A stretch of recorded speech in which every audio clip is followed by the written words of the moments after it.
She loved the Ohio State University as much as anything. New tonight, growing concern for safety after an Ohio State University student is kidnapped and killed within minutes after leaving her job.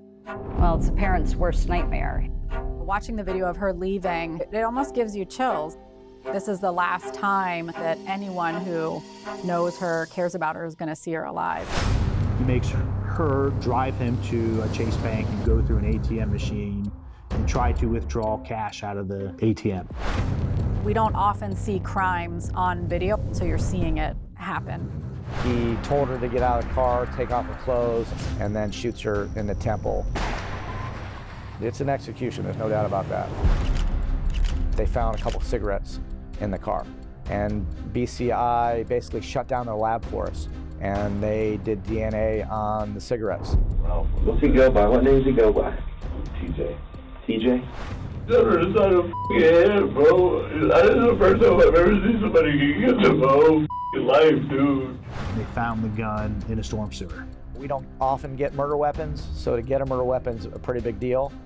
I was able to conclude the 2 fired bullets that were submitted were fired from this revolver.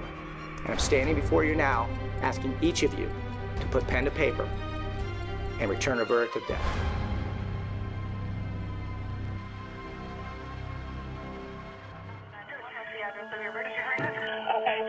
Your wife is in a bar. You said she's unresponsive. This is what he's going to tell you. How to get out of that situation. And I grabbed the gun. Trying to find the first place to put a body. No, sir. The only thing they could do was kill him. You want to say anything? We, the jury, and to find the defendant.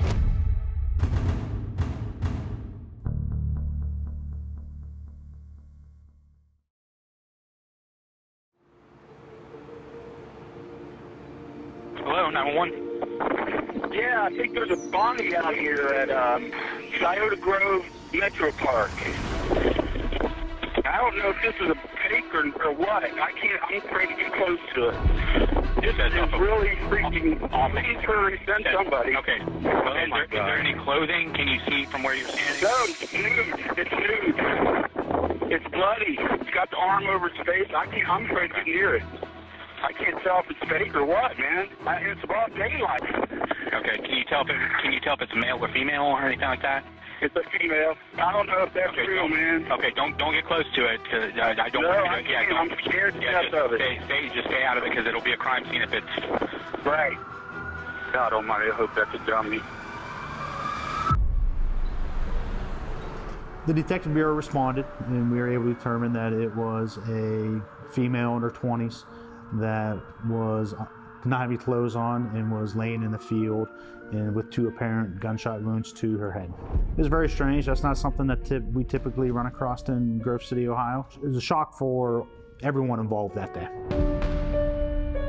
Probably about an hour or so into the investigation, we received notification that Columbus police were in the process of taking a missing person report. Here's the latest. A body found in Scioto Grove Metro Parks has been identified as missing Ohio State University student Reagan Tokes. Well, it's a parent's worst nightmare. We knew something was definitely very, very wrong, and we couldn't reach her. And that evening is when we got the most horrific phone call that a parent could ever receive. She loved the Ohio State University as much as anything. Reagan wouldn't even apply to other colleges. She was a psychology major. She was getting ready to graduate, and so her plan after graduating was to continue on, and that was the field that she was going into. She had a great time her 4 years here until that fateful night. Tonight, growing concern for safety after an Ohio State University student is kidnapped and killed within minutes after leaving her job. It scares me to go out alone now. Are they going to take me? Like how they took her? You don't know. It definitely sent shockwaves throughout the community because I think a lot of people could imagine that being their daughter, their sister, their granddaughter, their friend. Reagan Tokes was last seen leaving work at a restaurant in downtown Columbus, Bodega. Watching the video of her leaving, it almost gives you chills. This is the last time that anyone who knows her, cares about her, is going to see her alive. No one's suspicious. No one got up and immediately followed her out. You didn't see anybody in the windows on the street start to follow her or anything at that time. You're walking someplace, you're just trying to get there safely, and I think he took her totally by surprise. So once he abducts Reagan, he makes her drive the vehicle while he has a gun in the passenger seat. He makes her drive him to a Chase Bank and go through an ATM machine and try to withdraw cash out of the ATM. She is unsuccessful and does not get any cash out. He then forces her to drive to another ATM machine at Huntington Bank to try to withdraw, which she is unable to as well.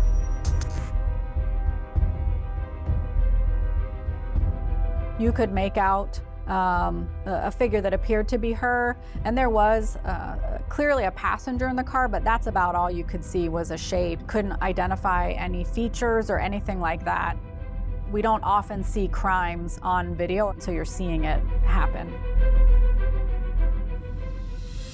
The car stops in this alley, this dark alley, and they're there for about 12 minutes. That's when he's actually raping her.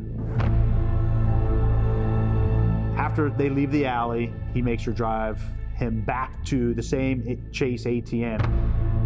She's able to successfully get, I believe, $60 out of the ATM. After they leave the ATM and they go get gas at a gas station. The video at the gas station is not that great. It's very pixelated. It was raining and snowy that night, and they parked at the furthest pump away.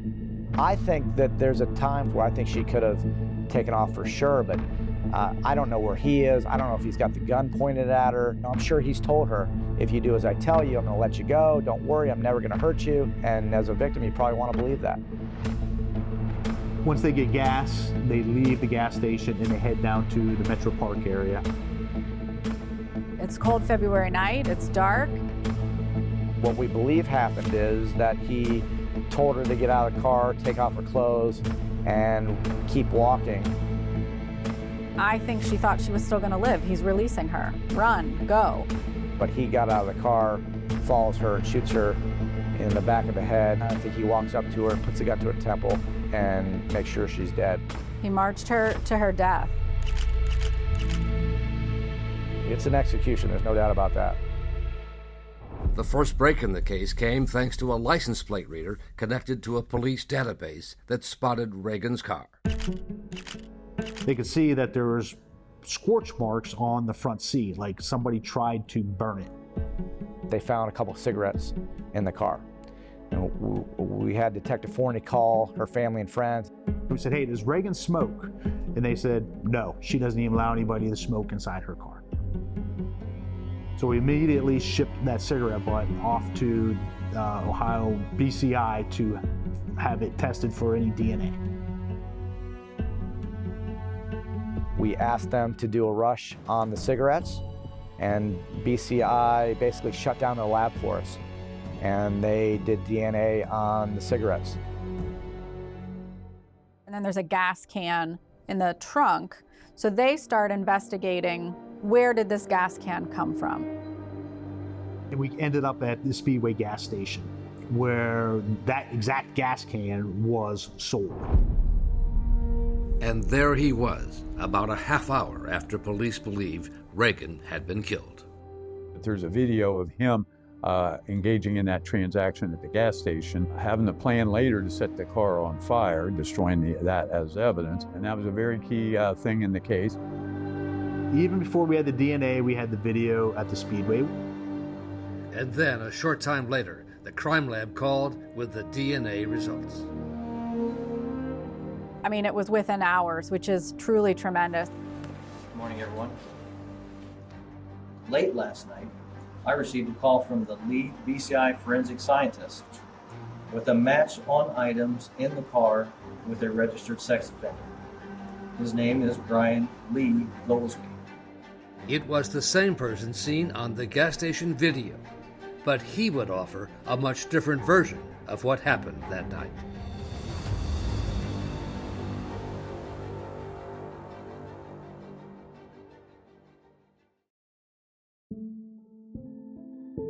Family and friends are gathered at Maumee United Methodist Church to honor the life of the Ohio State senior who died a week ago.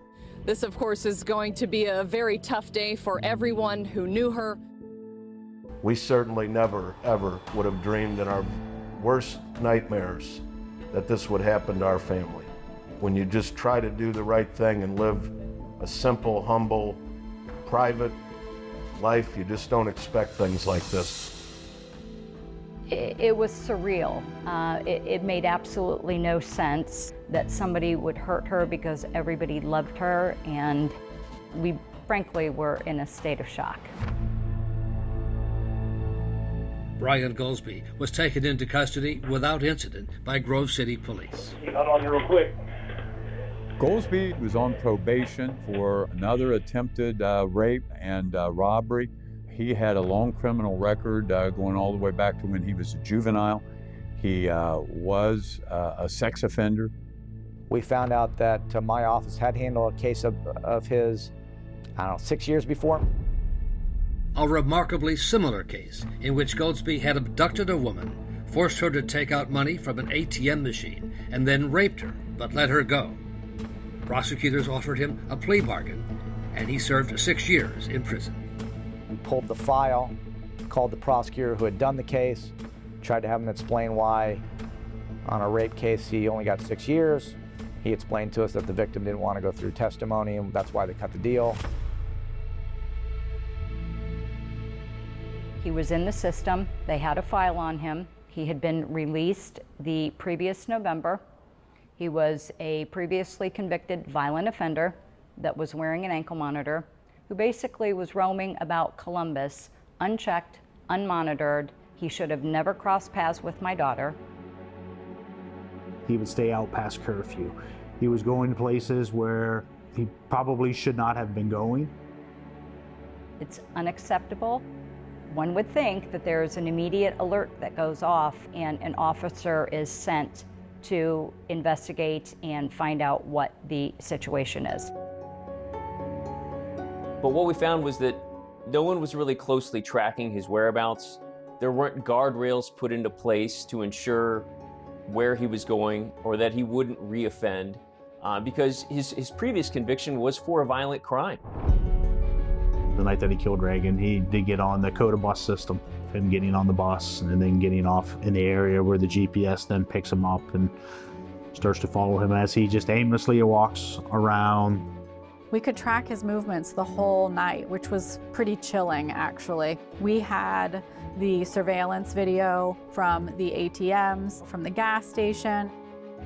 And then to the park where Reagan was killed.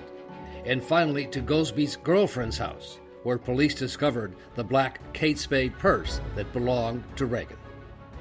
The ankle monitor gave us really great evidence. Goldsby was even wearing the ankle monitor when he was arrested. This is cool. Okay.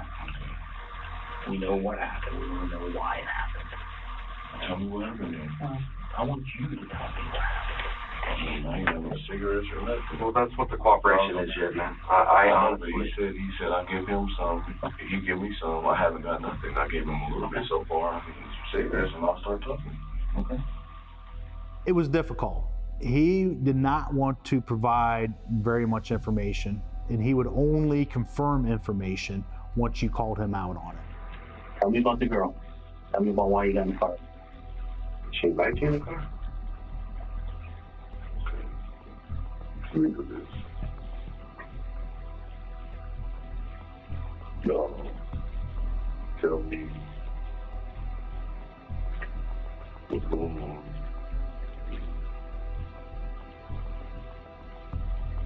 I'll tell you everything about that.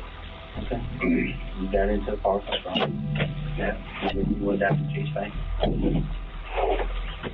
drove through some withdrawals from the bank. Right, we're going to go get cameras down there as well. He didn't get out very much. I mean, $60 bucks. Yeah. 60 bucks. What was her reaction when he got in the car with her? Was she scared, nervous, upset? Did she like you? Did she think you were nice? Did you treat her right?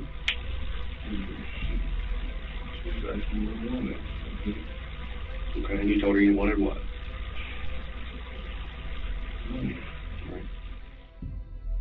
He did eventually admit that he had been with Reagan that night. He tried to make statements that protected himself. He wasn't that culpable. You ever take your clothes off? No. Right. No. She takes them off then herself? I didn't have her do it. I didn't have her take her clothes off. I did not have her take her clothes off. Was somebody with you? No. Okay. I didn't have her take her clothes off. Just listen, all right? You didn't mean to do this. Things got out of control. You panicked. I get it. I understand. You're not a bad dude, man. First, all of a sudden you're doing something and it's going on and then these things just get out of control. What is out of control? Out of control means you had to take the clothes off. All right? No.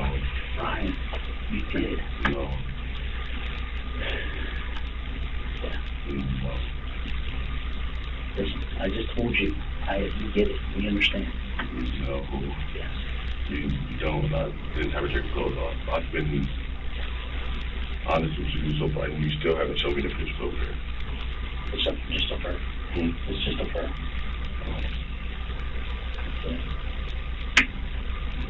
You don't want to see that, man. What is that, then? What is this accident y'all keep talking about? Y'all keep talking about an accident. You shot her. I ain't shoot nobody, man.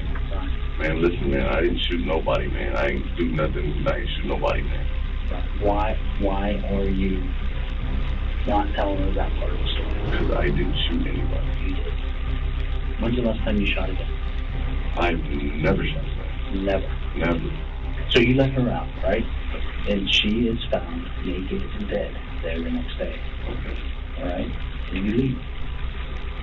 It's freezing cold. Listen, Brian. I don't shoot nobody. All right, just listen. It's freezing cold out. So let's just listen. If we go along with your story, all right? You let her out. It's freezing cold out, and you leave. Is that what you're telling me? Yes. What's she gonna do? I don't know what she does. After talking to him for several hours, we knew that he was not going to be 100% truthful with us. We left the room for a short break and to give him a break as well. They returned with a plan to get the truth. Just for two double cheeseburgers is what he wanted.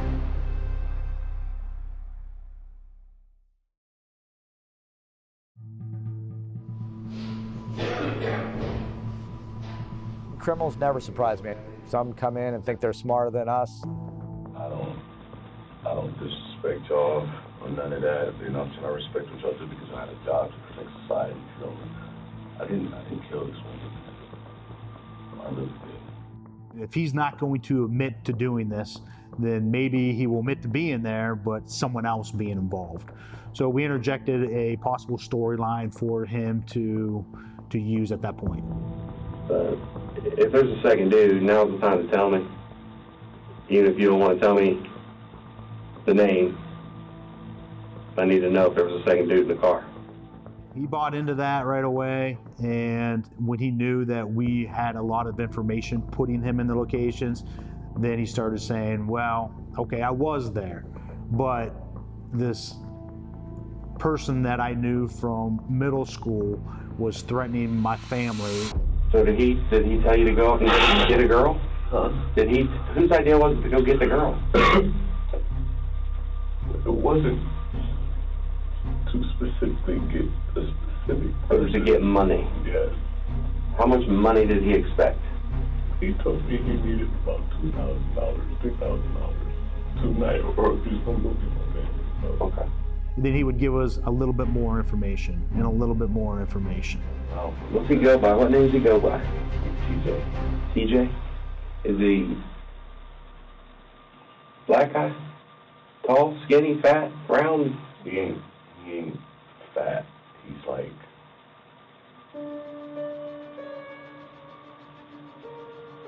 I really got it. He's about 5'11", 6 foot, roughly like 210, 220 at the most. His name was TJ, and he made me do it. He made me rob her, he made me rape her, and he killed her. He said, all I want to do is live. I got you, I got you, I got you. She screamed, she said, I just want to leave. I just want to go home. He told her, bitch, shut up. She ain't seen nothing for the whole rest of the car ride. You get down to the park, what happens? We got there. He says, you get out. To him? Like, to me. I'm like, what's up? He says, you take off all your clothes. I'm like, well, what is you doing, bro? He said, just go let her go. He falls her. He get behind her. She got her hands up. And he shoots her back in the head the first time. She falls. He shot her again when she let her go. He shot her inside her head, bro. This is the first time I've ever seen somebody get to my whole life, dude. I mean, it's not unheard of to have a second person involved that we didn't know about. Is there a TJ? We saturated the area where he said that this TJ person hung out, and nobody could come up with anyone even close to TJ. TJ was complete fiction. His level of detail and what we knew matched up perfectly and exactly. So we knew that we had the right person. But we still needed to find the gun. Occasionally he would ask for a cigarette break. So we would take him out into our Sally Port, which is a garage area. See you later. We're going to have questions breaks are long. It's not. We're going to go run his information and try to track down TJ, but I didn't get that done.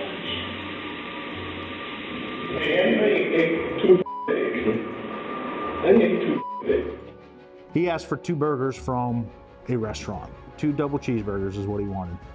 And as soon as he had the hamburgers, he told us where the gun was located at. On the other side of the railroad. On the other side of the railroad. Whoever.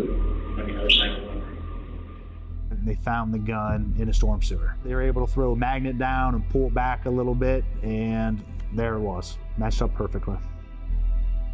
We don't often get murder weapons, so to get a murder weapon's a pretty big deal. Goldsby was charged with aggravated murder, kidnapping, rape, and robbery. Detectives are reviewing other crimes such as robberies in German Village in southeast Columbus to see if Goldsby could be connected to those.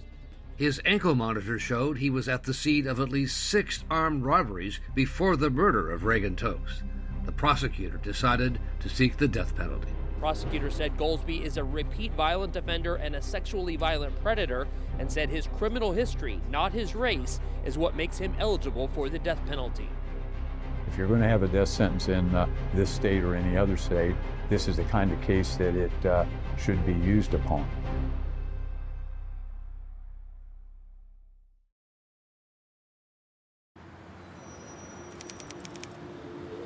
We're going live now to Columbus, Ohio for opening statements in the murder trial of Brian Goldsby, accused of rape and execution-style murder of Ohio State University student Reagan Tokes. Goldsby could face the death penalty. And to have to sit there in that same room with that person who does not even deserve to breathe air was the most awful experience. He is a soulless individual. He looked at us all the time, but I never could quite figure out what he was thinking. He had no emotion. It was a very, very, very difficult couple weeks. The district attorney, Ron O'Brien, wanted the jury to know about Reagan. 21-year-old Ohio State University student from the Toledo area, psychology major who was looking to graduate in May of last year, who never made that graduation because she was executed point blank in the head, the handgun. Especially since the state was seeking the death penalty, we wanted to make sure the jury knew and understood what a terrible, brutal, horrific crime this was. He continued to lie and blame this fellow, TJ. He claimed that he was forced to rape her by this mysterious TJ. And we'll play you the series of lies that he told those Grove City detectives trying to cover up his tracks.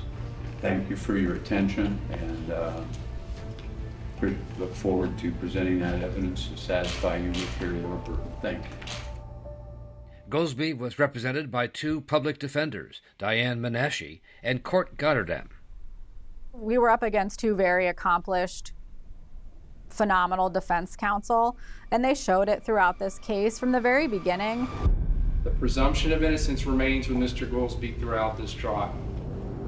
There will be evidence presented by the state in this trial that we may not contest. We do not have to present any witnesses on our own, and we don't plan to present any at this point in time. We have no burden of proof whatsoever. They were going to make us prove our case. The prosecutors played long stretches of the interrogation of Brian Goldsby. His claims about TJ. He's about 5'11", 6 foot. And his description of the last words he heard from Reagan. She said, all I want to do is live. All I want to do is live. Correct. And there was testimony about the gun recovered from the sewer, linked to the bullets removed from Reagan's body. And were you able to tell if those fired bullets were fired from that exact gun?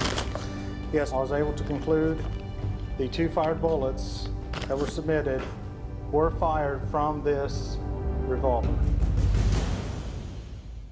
And the prosecution may call its next witness. Thank you, Your Honor. Ms. Hattersley Jackson. But the prosecution's strongest witnesses were the women in Brian Goldsby's life who agreed to testify against him. Is that person here in court today? Yes. Would you tell us, for the record, where he's sitting?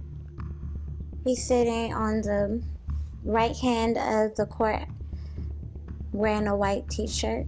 Okay, and for the record, to be the defendant. That's correct. She was at first a little uncooperative, but we were able to convince her, hey, this is the right thing to do, and she finally agreed to it.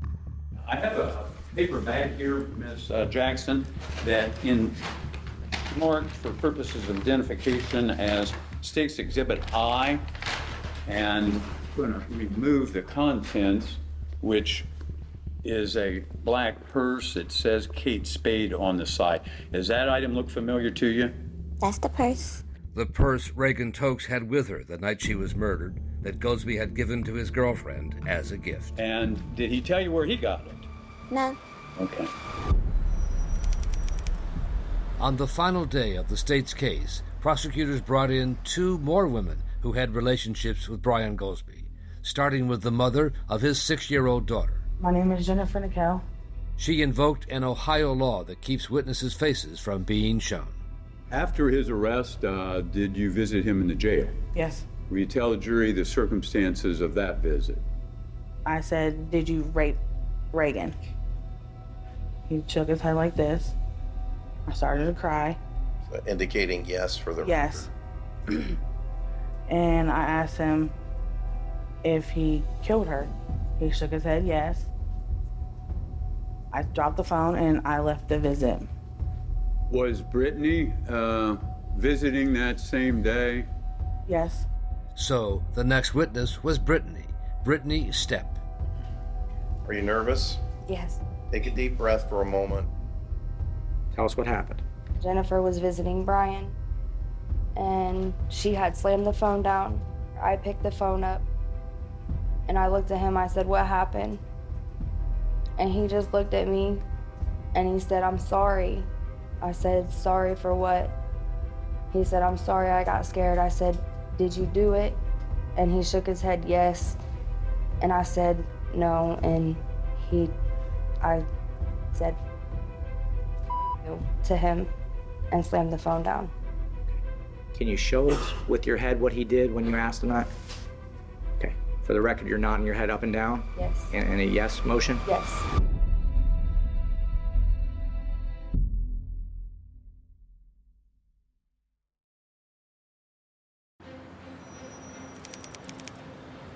Morning. Morning. Reagan Tokes went through every woman's nightmare. She was kidnapped, she was robbed, she was raped, and she was murdered. So for aggravated murder, you need purposely with prior calculation and design caused the death of Reagan? Why are you shooting her twice if you don't have the purpose to kill her? He knew exactly what he was going to do, and that is prior calculation and design. So afterwards, we hear about this TJ guy, right? TJ. Ask yourself if those statements about TJ make any sense at all. TJ does not exist. The defendant is TJ. There is only one verdict that you can return on this case, and that's guilty of everything. Thank you. Thank you. You may begin your closing when you're ready. Thank you, Judge. The state would have you believe that this guy is capable of prior calculation and design. And with all due respect to Mr. Goldsby, if Mr. Goldsby were that smart, he wouldn't have been wearing a GPS monitor while he's committing crimes. It doesn't make sense. He is not capable of prior calculation and design. Diane's a good attorney, and she stood up in her closing and said, look, I'm gonna let you in on a little secret, ladies and gentlemen. We have done nothing to present to you a theory of TJ, because Brian is TJ. Let's just take TJ out of it. TJ's Brian. I'll never forget it. It was pretty good. It was a good move by her. You know, when you give up something like that, if anything, it makes the defense more credible. I think it was a good move to kind of take away some of my thunder. Mr. Lowe, rebuttal. Ms. Menashe started out talking about that there's no prior calculation. That argument is absurd. We'd agree he's not smart, but he's smart enough to plan. He's smart enough to know that if Reagan Tokes lives, she's gonna come into court and point to him and say, that's the man who raped me. That's the man who robbed me. He's smart enough for that. Has the jury reached a unanimous verdict? Yes, sir. On all counts? Yes. If you would hand the verdict forms to the bailiff, please. Verdict: we, the jury in this case, being duly impaneled and sworn, find the defendant guilty beyond a reasonable doubt.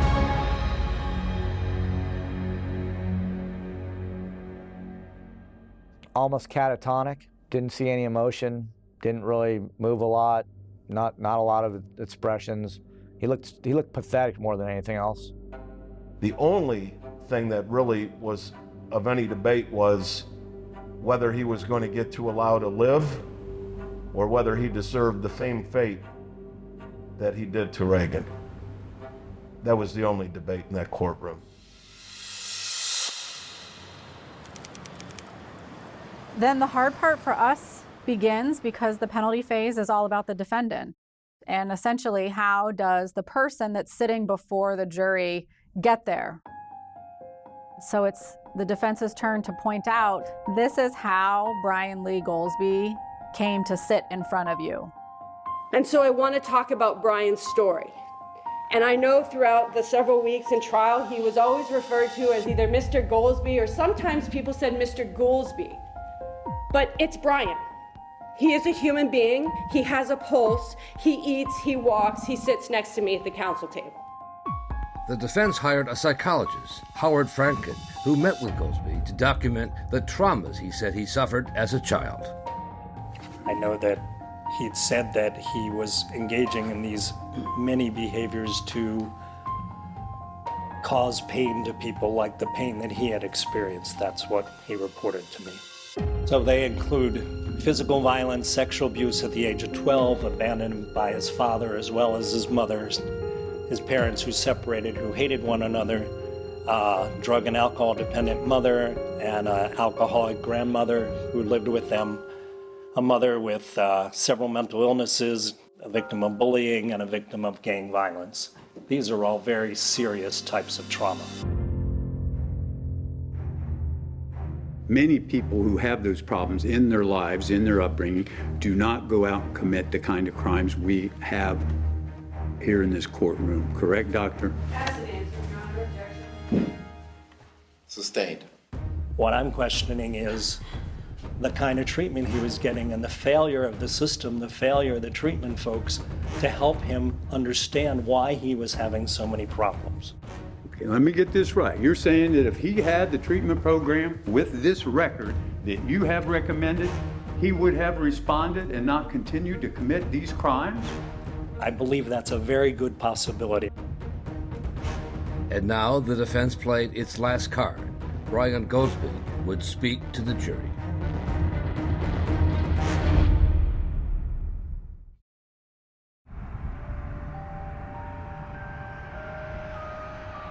In our capital cases, the defendant has the right to make an unsworn statement, which means we don't get to cross-examine them. And he doesn't have to take an oath saying, I'm going to tell the truth. Today, I would like to apologize to the Tokes family for the crimes I committed against your daughter, friend, and family. When I first got locked up, I lied about everything. Said it was TJ. There is no TJ. TJ's not real. I made TJ up because I was trying to wiggle my way out of the crime that I committed. But the only other thing I have to say is, please have mercy on me. That's all I'd like to say. I think that he wanted mercy for himself, and that was, mercy that he hadn't shown Reagan.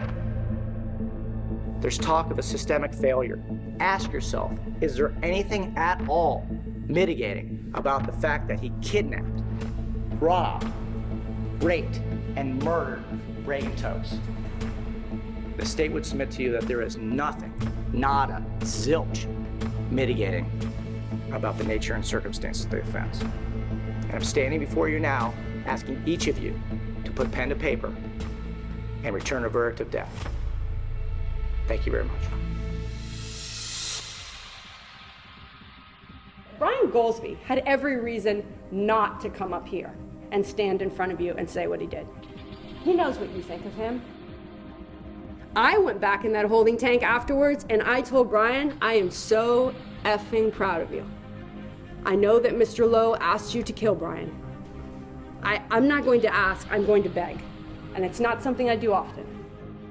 I beg you, do not kill him. Thank you. The family very much wanted the result of the death penalty, and you want to bring them some solace, some small measure of comfort. We understand that Judge Mark Sarek is in the courtroom. We are going to be waiting for the jurors to be seated, and we are going to be awaiting their recommendation for the sentence. Everybody may be seated. We, the jury, being deadlocked and unable to agree on whether the aggravating circumstances outweigh the mitigating factors beyond a reasonable doubt, hereby unanimously determine the following life sentence on count 1. Life imprisonment without parole, signed by all 12 jurors. The jurors told us afterwards the decision was intense. It was tough. 8 of us was for the death, and there was 2 of the jurors, they were for life, and then 2 of them was just even. We couldn't discount what he did to her, but at the same time, the system failed him greatly. A jury spared Brian Goldsby's life today, but couldn't spare him from hearing emotional words from the victim's family.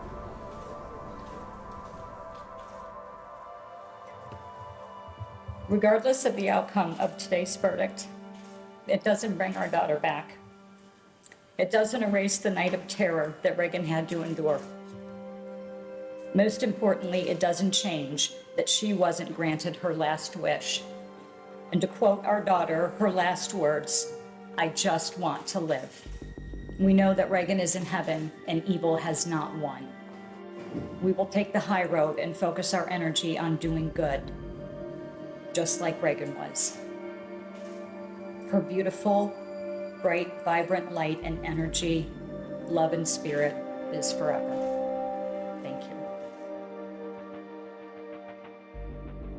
You asked for mercy, sir, and you showed none that night. You had a horrible background, but you did have choices. And so your life got spared because of your childhood, and yet Reagan did nothing wrong, whatsoever, and I find it ironic.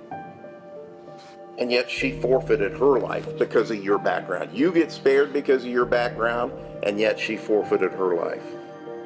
So at any rate, this is a horrible crime. It's sad all the way around. That's all the comments I'm going to make. He doesn't exist to us. I can tell you, he doesn't exist. He hasn't existed in our world since the day we heard his name. This was about justice for Reagan, and I believe that happened.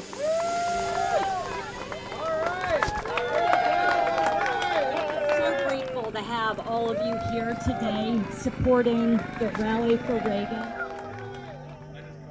One of the most wonderful things that's come out of this is the foundation that we've created in her name, the Reagan Tokes Memorial Foundation. And we've been able to give several $100,000 worth of scholarships away. And again, thank you so much for the support today. We really appreciate having you here, and we're so proud of the work that we're able to do in Reagan's honor and memory. She's with us in our hearts always. But Reagan's most lasting legacy may be the new laws her parents have lobbied the Ohio legislature to pass, the Reagan Tokes Act. There are now consequences, and you can have time added to your sentence if you do not show reform and you have infractions while incarcerated. The law would have kept Brian Goldsby behind bars for another 3 years. The second phase is getting the ankle monitor program so that it's monitored in real time as it should be. So it's actually doing what it's intended to do, which is being preventative. And Ohio, I believe, is safer because of Reagan today. The failures that she unfortunately paid for. And now, ladies and gentlemen, the conferring of degrees. Reagan's parents and her sister Mackenzie were at the graduation ceremony where their daughter was honored posthumously. Reagan Tokes to receive the degree Bachelor of Arts. A bittersweet moment, what should have been the start of a bright future. Where would she be today at 27? Would she be that psychologist at the Cleveland Clinic that she dreamed of? Would she be married? Would I be an aunt to a niece or nephew? There's always joy that you can find with it because she was an amazing person. And we miss her immensely and terribly, but hold her in our hearts every day.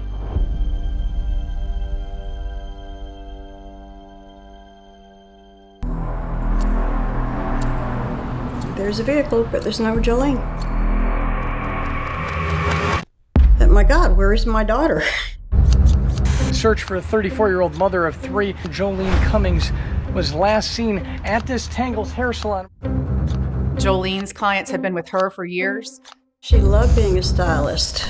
We always talked about her kids. They were her heart. They were her heart. She was supposed to leave work at Tangles hair salon at about 5 p.m. You can see on the video a figure dressed in all dark clothing. The 34-year-old is going through a divorce and custody battle. And then she had a boyfriend that we discovered that there had been a recent domestic incident with them. Do me a favor, let me hold your hands up like that. You got some scratches on your wrist there. Kimberly Kesler has been known by 14 different aliases, and she would find these aliases from cemeteries or from obituaries. She could use the same electric carving knife and very quickly cut up a body. When I attempted to locate the resident, no such address even existed. Fake also to Jolene meant that you're not who you say you are. And that's why she was going to find out, who is this person? Your wife is in a bar, you said she's unresponsive? This is what he's going to tell you. How to get out of that situation. And I grabbed the gun. Trying to find the first place to put a body. No, sir. The only thing they could do was kill him. You want to say anything? We, the jury, and to find the defendant.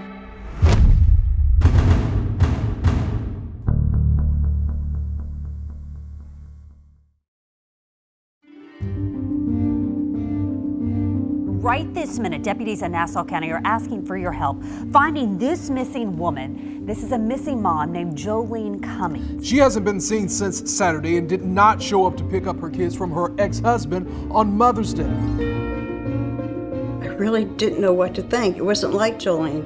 Initially I thought, well, she's sleeping because she works so hard. You know, every Saturday that was her busiest day. Jolene Cummings worked at the Tangles Hair Salon in the town of Yulee, Florida. Nice people who worked there. Jolene's clients had been with her for years. People knew one another. Oh gosh, she loved being a stylist. She had a lot of loyal customers. Jolene was a free spirit. She was very kind. She was loving. We always talked about her kids. They were her heart. They were her heart. There was always a big celebration for Mother's Day, but this was extra special. And it was her birthday. It would have been the first Mother's Day she was able to celebrate with the 3 children, being Mother's Day and her birthday. I knew there was something wrong. Jolene would never, ever miss picking up those children.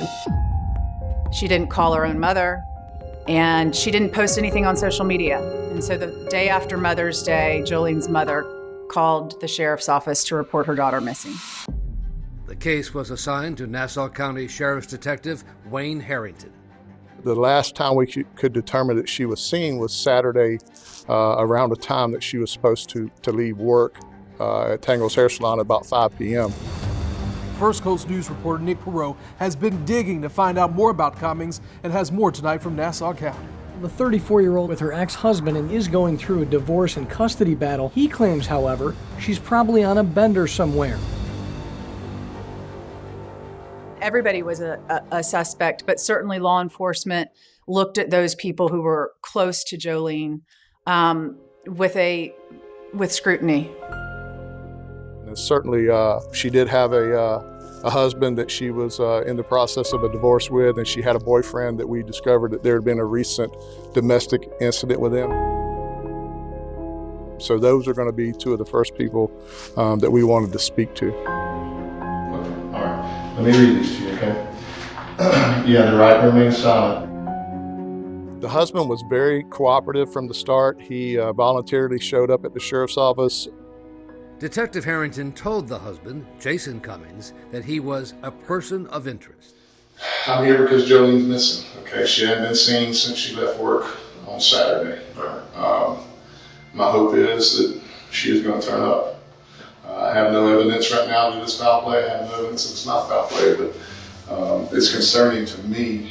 Do they know where her boyfriend is? Her husband told the detective Jolene's new boyfriend was a junkie. I found out that she was hanging out with the wrong crowd. You use the word junkie and you're talking about drugs. What are you saying, that she has some kind of drug habit? I don't know per se that she does. Okay. But the crowd she was hanging out with is known for being idiots. Okay. I've seen this happen a dozen times. What do you mean seeing what happened? She disappeared for a few days. Okay. And I got my hopes hoping that it is drug. I hope she's on drugs. I hope that she's coming back and says, I need help. That's what I think. He allowed for a search of his cellular phone. He allowed a search of his vehicle, and he gave a account of his activity for the weekend. And we did follow up and verify his alibi. And it was determined that he had nothing to do with Jolene going missing. So now Jolene's boyfriend, Jason G., emerged as a person of great interest, especially after police learned he was wanted on an outstanding warrant. We did locate him and arrested him on the unrelated warrant.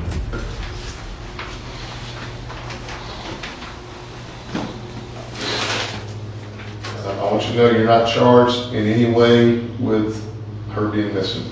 Right now, we don't know if foul play is involved or not involved. You know, they had issues in their relationship that became known to law enforcement. Do me a favor, let me hold your hands up like this. Okay. Flip them for me. You got some scratches on your wrist and everything. Tell me about those. He said they came from playing with his dog. We did have a report of a confrontation at her house a few days earlier. Do you mind if I take a look at your chest and back, make sure you don't got much claw marks or anything? So certainly we wanted to talk to him.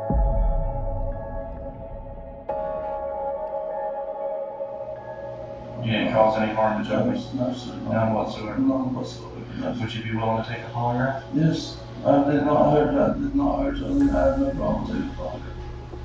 But G could not recall exactly where he had been over the last 2 days and said he had somehow lost his phone. If you could be sitting in our seats and listen to this interview like I told you these cameras are for real, your story's making no sense. Oh, well then I need to get a lawyer to help me out. It's time for you to come clean and tell us what you did with it. I didn't do nothing with it. Then where's your phone? This is your opportunity here to clear your name and you're acting like a jack.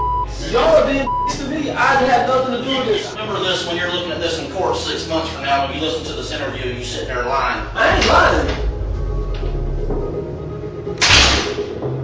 But there was still no evidence of a crime, no sign of Jolene or of her car. You know, she's an adult. We didn't know if she just went off with somebody else for the weekend and didn't show. We didn't know.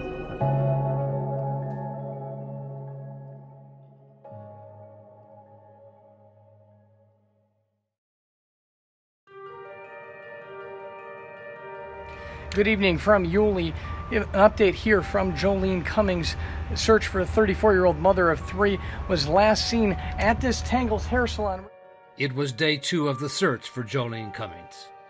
Police want you to be on the lookout for this beige 2006 Ford Expedition with Florida tag 035KBQ. The day after the flyer was released, I had a gentleman call and said that he believed that he had seen the vehicle in a Home Depot parking lot in Yulee.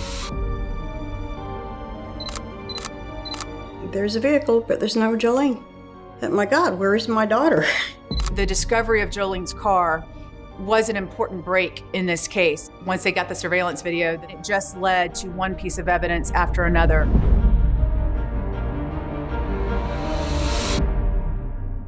The video showed the vehicle being parked there about 1:17 a.m. You can see on the video a figure dressed in all dark colored, appeared to be all black color clothing, walking towards a nearby convenience store. We knew she was a woman dressed in all black, but law enforcement did not know who she was. She eventually asked the clerk to use the phone to get a taxi cab. We started looking at it, this possibly foul play involved with this missing person. We may be working something here other than just a missing person. All of these things are happening at one time while detectives are at the salon, talking to the owner, finding out who was last with Jolene. The women at the salon said Jolene and another stylist, Jennifer Seibert, were scheduled to close up the salon on that Saturday. They were able to put 2 and 2 together and have one of Jolene's colleagues actually identify Jennifer Seibert from the video. Jennifer had already raised suspicions earlier in the day. She was actually physically pulling into the parking lot, and when the owner told her that the police were there, she immediately exited the parking lot and told the owner that she was not going to come into work. As a matter of fact, she was quitting and they could mail her final paycheck. Spoke to the owner of the salon and got an address that she had provided on her employment application. When I attempted to locate the residence, there's no such address even existed. She was crazy. She was never wanting to let anybody know any personal things about her at all. Where she came from, where she'd been, where she lived. She's just so weird. She's just so weird. And I remember telling my mom, I was like, I feel like that she killed somebody and she's on the run. I'd gotten my hair cut and Jolene and I were talking and she just kind of comes up and butts right in and she's really kind of nasty towards Jolene. And we kind of come to the conclusion that maybe she was living out of her vehicle. So, we began to search the area, both within Nassau County and surrounding counties. We eventually found her down in St. Johns County, and she was taken into custody for auto theft, for stealing Jolene's vehicle.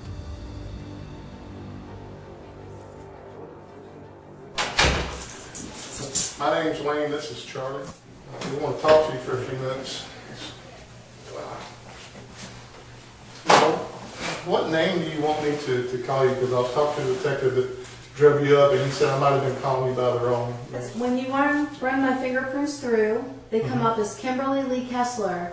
I was born in May of 1968, May 9th. I am 50 years old.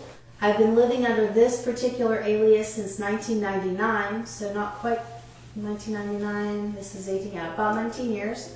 And that's about it. So I would prefer to be called Kim. She had gone by about 17 different names, lived in 33 cities and 14 states. She's obviously running or hiding from something. If you look at the series of her driver's license photos over the course of the last 2 decades, it's remarkable.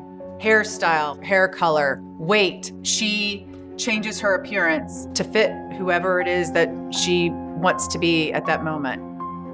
And she would find and own these aliases from cemeteries or from obituaries. The name Jennifer Seibert is the name of a young woman who was killed in a car crash. She tried to make the reason that she had this alias was because she'd obtained an injunction against an abusive boyfriend. What we made of it, it was just more of her deception.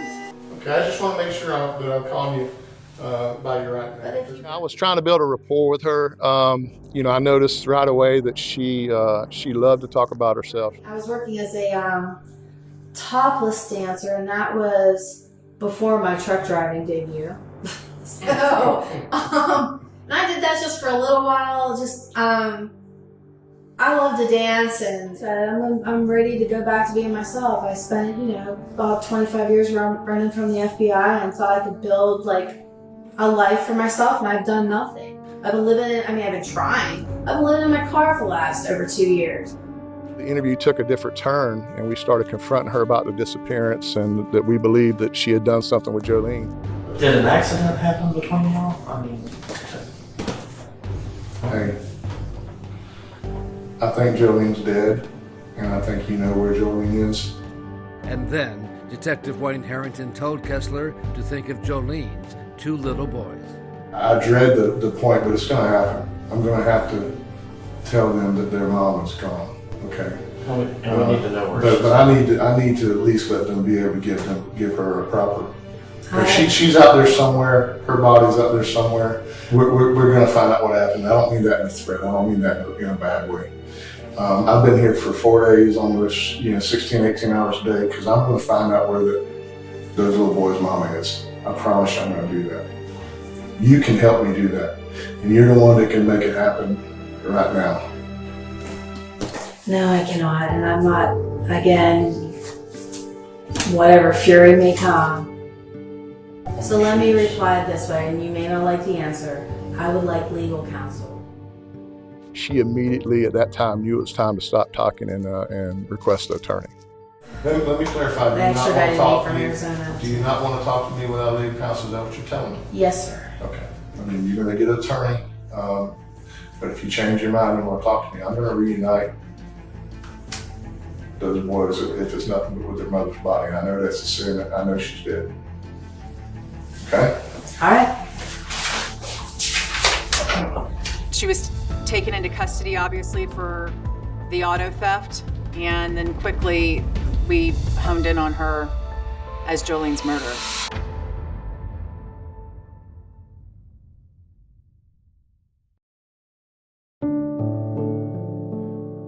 Now there's a growing memorial for the woman police believe to be dead. The hair salon was now a crime scene. At that time, I said, we got to get our crime scene guys over to that salon and really process it to the naked eye, just general appearance. She did a pretty good job of cleaning up. But the forensic team has ways to see what the naked eye cannot, using a chemical called luminol, or blue star, that turns blue when it detects even small amounts of blood.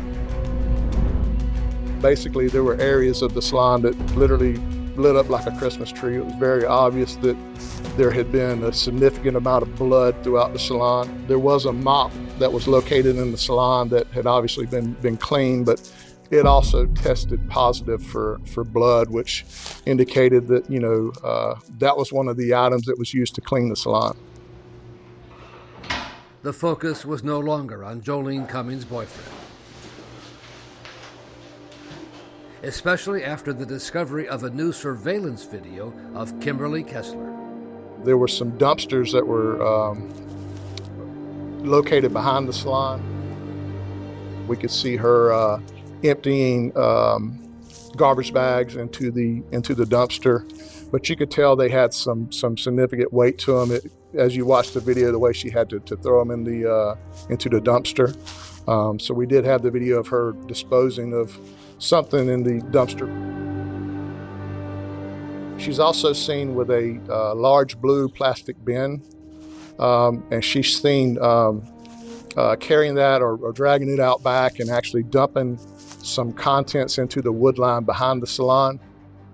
We did recover that blue bin. It was left in the wood line. It did test positive for blood, and a portion of one of Jolene's fingernails was found inside that bin. The prosecutors wanted much more than just one fingernail. So we contacted the landfill to see where those trucks that emptied those dumpsters, where would they go and where would they dump. The search for the Nassau County mother of three, it is now crossing state lines, leading investigators to a landfill in Georgia. It was in July. It was very hot. It was nasty. That's the last place you want to look for something, is a garbage landfill. Everything looks the same, because when they dump, they got these bulldozers pushing the trash in different areas. And so you may dump here, but it may wind up over there. We're obviously looking for human remains. We're looking for the type of clothing that Jolene was wearing. We did find a lot of bones in those areas. We had to call a professor, and she determined they were all animal bones. But in the search for Jolene, had no luck. No body found at all. We have successfully tried first-degree murder cases without bodies before, and under the law in Florida, we can do that. And the effort to find enough evidence to bring murder charges led to a warrant to go through Kesler's internet search history. She searched for female serial killers in Florida. She searched for no body, no crime. And detectives tracked down people around the country who had dealt with Kesler. A doctor at the Mayo Clinic in Minnesota who had rented her an apartment. Her lifestyle was bizarre. She had a significant amount of paranoia and delusional mental activity. A man in Texas who met her online. And then when she came up here, she offered to marry me. A classmate of Kesler's from high school whose brother had broken up with her. And she said, "I'll get even with you," and she waited for him to fall asleep, and she hit him over the mouth with a baseball bat, and basically just blew all his teeth right out. An ex-boyfriend in Pennsylvania. He had a cat, and she's like, "Well, I couldn't take him with me, so I had to kill him." Did she say how she did that? She shot him with a shotgun. But in the case of Jolene Cummings, detectives believe Kesler took a much different approach. We actually had video surveillance and a receipt of her going to the Walmart store in Fernandina Beach. She purchased a gallon of ammonia, some glam gloves, rubber gloves, and what was shocking to me, she bought an electric knife. Now I'm thinking, you got to be kidding me. She's not going to do something like this. We retained a forensic anthropologist who conducted an experiment on a cadaver and was able to confirm that, in fact, yes, she used the same electric carving knife that we know that Kimberly Kesler bought from a Walmart. And very quickly and very easily, you can cut up a body.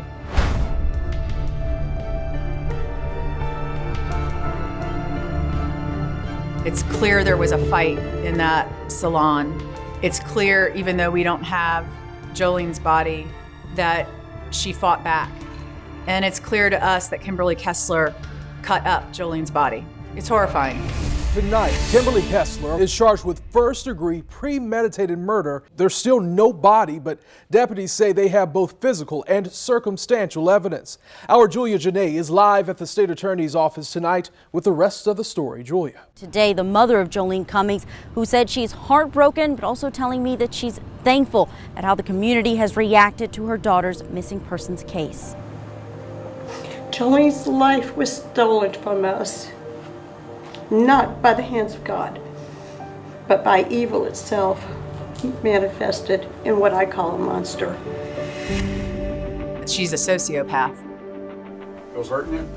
No, they feel great. You can put them on tighter if you want. Whatever you want to do. I'm at your mercy, so have as much fun as you'd like.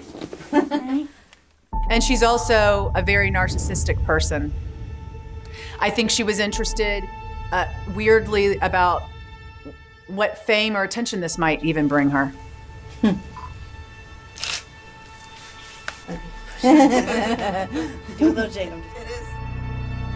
This is a prepaid call from Kim Kesler. Hello, Mom. It's kind of funny. They keep me in solitary confinement like it's a bad thing. It's heaven, girl. I love it. I don't know what happened. All I know is that I didn't do anything. I had nothing to do with it. I have no idea. They're just trying to make me look bad in front of the judge by keeping me in here and just making it so I stay in here. Because they don't have anything on me because it's all bull. I truly think that she thinks she's smarter than everybody else and that she didn't need anybody else, that she could get away with this, that she was going to get away with murder.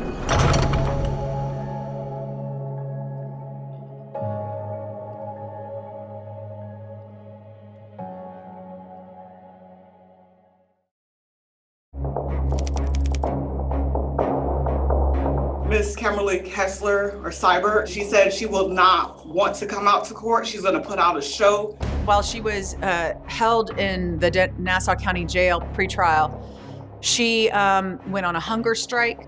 She got down to 70-something pounds. I did go over and talk to her one day. I asked her why she didn't eat. She said she was afraid she was going to be poisoned. She did terrible things in the jail. The guards who were responsible for keeping her safe and fed and were incredibly abused by Kimberly Kesler. She would throw her feces at them, and she did searches about what the punishment, the penalty for doing that was. She was playing crazy. She was acting crazy, but she wasn't crazy. But Kessler's defense lawyers saw an opening that they could prove she was not competent to stand trial. So her lawyers brought this incompetency issue before the court on multiple occasions. We are following breaking news this afternoon. A judge has ruled that Kimberly Kesler is incompetent to stand trial for the murder of a Nassau County mother. She will now be sent to a Florida behavioral hospital. She's a nut, for lack of a better word. Does she have personality disorders? She probably does. But is she crazy and doesn't understand? No, I don't buy that for a minute. But there would be no trial unless the prosecution could reverse the ruling and prove Kimberly Kesler was indeed competent to stand trial. The competency hearing was pivotal. I'm a psychiatric mental health nurse practitioner. Alexandra Johnson was the prosecution's key witness. That her behavior is something that is thought out and organized, as opposed to somebody who's just smearing feces everywhere. And our prosecutors did a really fine job of bringing in the guards who were communicating with her on a daily basis. Is Ms. Kesler capable of communicating her thoughts and her needs to you? Yes, ma'am. Everything I heard you say. We had a fantastic judge in this case, trial judge. It became very apparent to all of us and the court that this was just more of the same. Her deliberately attempting to control a scenario. This is not a crazy person or an incompetent person. And first at 5 tonight, a high-profile murder suspect is competent to stand trial. The ruling comes just 3 months after Kimberly Kesler was found mentally incompetent to stand trial. But it would be a murder trial with no body, and in the courtroom, no defendant. Every time she came into the courtroom, she had outbursts. Jordan Beard is Jolene Cummings' cousin. She was just yelling. She wouldn't cooperate with anybody, wouldn't cooperate with her attorneys. I refuse it. I have refused it. I refuse the public defender's office. They appointed Jordan Beard, Jolene Cummings' cousin. She kept saying a phrase about Jordan Beard, who was representing her in the case, saying that that was Jolene Cummings' cousin. Of course it wasn't, but she would make those outbursts continually in the courtroom. And what, you don't want the public to know that? You don't want them to know? The judge would attempt to talk to her, to ask her to participate in her defense, and she refused to. All right, here she is in the room from the courtroom. So the judge, there was no way to really conduct court with her in there. The jury did not know about the multitude of times that Kimberly Kesler had tried to act crazy, fake crazy. They didn't know that at all. And they also didn't know why she wasn't in the courtroom. Kesler was downstairs in a holding area, watching a video feed from the courtroom. Finally, one last instruction I need to read to you. Kimberly Kesler is absent from these proceedings at this time. This is a matter which must not in any way affect you during the proceedings in this case. You must not engage in any speculation nor draw any inference from Ms. Kesler's absence. It must not in any way affect your verdict. So at this time, counsel for the state ready for it to begin. Good morning. On Saturday, May 12, 2018, Jolene Cummings was a devoted mother of 3 young children. Jolene had plans to make a Mother's Day gift with her children to give to her own mother, Ann Thompson. But as Jolene Cummings made plans for the next day of her life, the defendant had planned Jolene's death. And prosecutor Donna Thurston took the jury through the forensic evidence from the salon and the surveillance footage of Kesler. In addition to the physical evidence, we had the very compelling internet searches that Kesler had done. Her own searches, her own words, her own inquiry was incredibly damning evidence. It is this evidence that will convince you beyond a reasonable doubt that the defendant planned the murder of Jolene Cummings. All right, counsel for the defense. Okay. Morning, gentlemen. Kesler's other public defender, Thomas Townsend, who she had also tried to fire, did not dispute the basic facts of the case. Physical evidence in this case that you're going to see is going to convince you very clearly that the only thing the state can prove in this case is that there was some sort of fight, some violent physical altercation. It clearly happened. What the evidence will not show, what the state cannot show, is who started it, how that fight started, where it occurred, how it ended. And Kesler's lawyer knew that under Florida law, first-degree murder requires an element of premeditation. There was simply no planning. This is after the fact, thinking on her feet, having to clean up a mess. She didn't plan this, and it does clearly show that there was simply no premeditation in this case. Ladies and gentlemen, at the end of this case, we will be convinced beyond a reasonable doubt of one thing. That is, the state cannot prove Ms. Kesler guilty of first-degree premeditated murder with a weapon. So, the women who worked at the Tangles hair salon would be key to the prosecution case to describe the bad blood between Kimberly and Jolene. Salon owner Vicki Simmons read text messages Jolene sent her about Kimberly. It's just real smart mouthy towards everyone. It's been a week. I'm just trying to avoid her. She has been real negative. There is some things little off about her. I can't put my finger on it. Jolene started to become suspicious of Jennifer Seibert. She, I think, doubted Jennifer Seibert's story of her life. Salon manager Ann Morgan testified by Zoom. She told defendant, go away, I don't like you. Go away, I don't like you. And then... Do you remember Jolene Cummings telling the defendant, you're fake? You fake, yes. I remember so that you fake, go away, I don't like you. I think when she used the word fake, fake also to Jolene meant that you're not who you say you are. Like, Jolene was good at her instincts about people, and that's why she was going to start Googling her to find out, who is this person?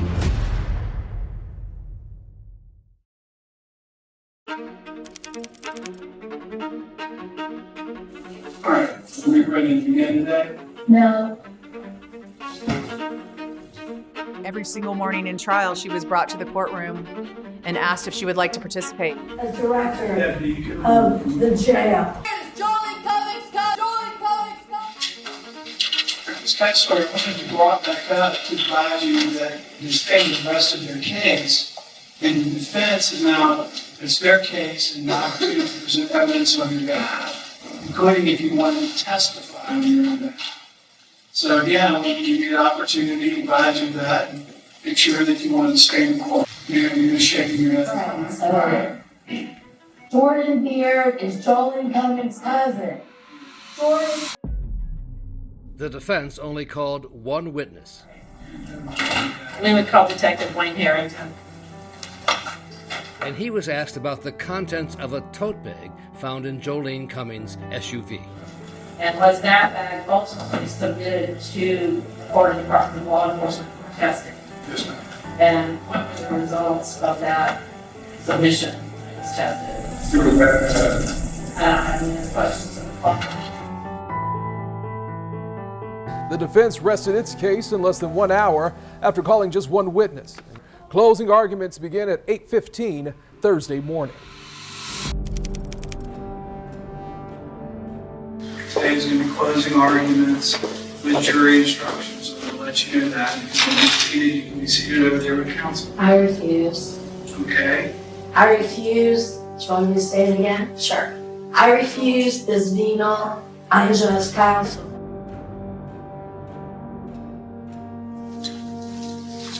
Jordan Beard is Jolene Cummings' cousin.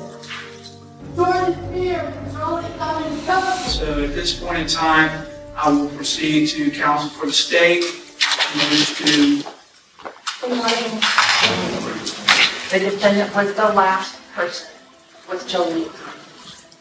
From her internet searches, it's obvious that she intended to kill her. The searches indicated that she was considering killing Jolene Cummings by a drug overdose. That is all the evidence you need to find the defendant's premeditation beyond a reasonable doubt. The defendant wanted Jolene Cummings' life. She killed her. And she attempted to conceal her crime. One of her last searches, no body, no crime. That's a confession. May it please the court, counsel, good morning. I submit that any one of us could have Google searches, web searches, cherry-picked from our phone or our computer, taken out of context, could look evil or nefarious without saying, well, yeah, I was listening to this podcast or I read this article. Everyone following this case, everyone's been following this case for 3.5 years, has probably Googled something similar. That doesn't make any sense. Those web searches lack context. So what does all of this show? What has the state proven to be beyond reason that the jail was a fight? That it was violent conflict after 5 o'clock, it's done by 7:50. That's what we know. But what the state cannot offer you, they have absolutely no proof of, are the questions that you need to decide this case. Who started it? Who was the aggressor in this fight? Who was defending themselves? How did it end?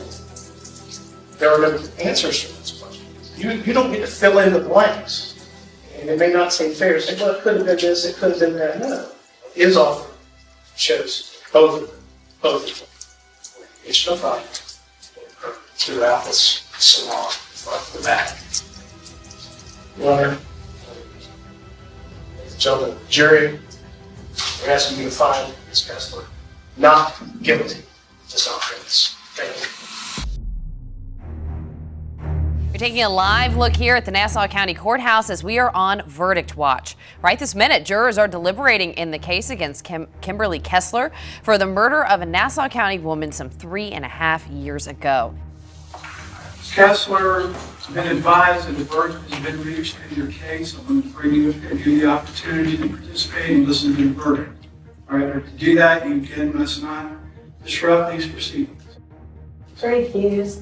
Pardon? No, thank you. All right. You want to go back downstairs? Yes. All right, fair enough. You can take her back.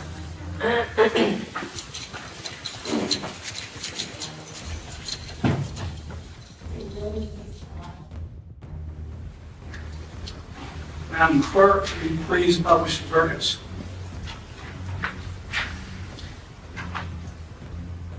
The Circuit Court of the 4th Judicial Circuit and for Nassau County, Florida, verdict count 1, first-degree murder.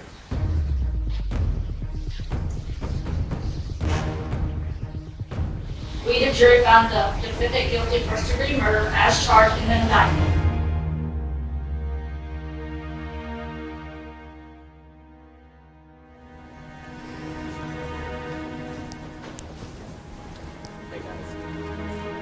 It's been a long 3 years. 3 years, 7 months, and 9 days that my daughter Jolene was taken from us. Today we praise God. We praise God that we got the verdict and that it gives us some type of closure.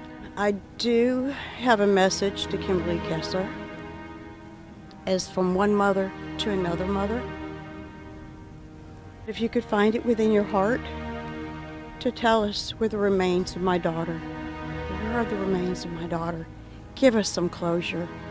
I'm asking you from one mother to another. All I have is this visual in my head of how my daughter was murdered. No body.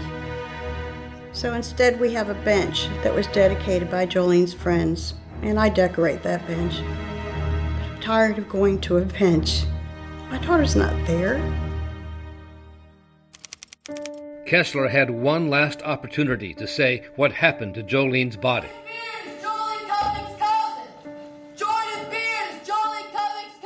But instead, she continued to rant and rave.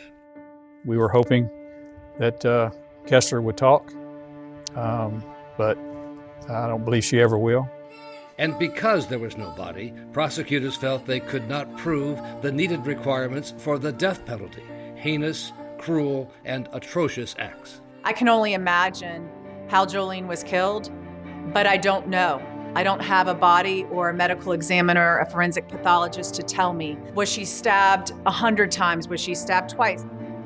So really, it is, in fact, the absence of Jolene's body that made for us it impossible to seek death in this case. So, case number 2018 CF 815 on the charge of first-degree premeditated murder of Jolene Cummings. This court will adjudicate Kimberly Kesler, the defendant, also known as Jennifer Marie Cyber, guilty, sentence her to life in prison without any possibility of use of the law. As soon as she was sentenced, I wanted her out of our jail. The next day, she was on the first bus out of town, and we celebrated with cake and ice cream her homegoing, because her home for the rest of her life, and until she takes her last breath, is Florida State Prison. And we were glad to get rid of her. The message is to anybody else that has a loved one that's missing. If she did this to my daughter, How many more victims were there? To know that all these cities that she lived in, all the states, all the cities, all the aliases that she used, and that's a lot of places to be on the run. Do I believe she's done this before? Absolutely. Absolutely.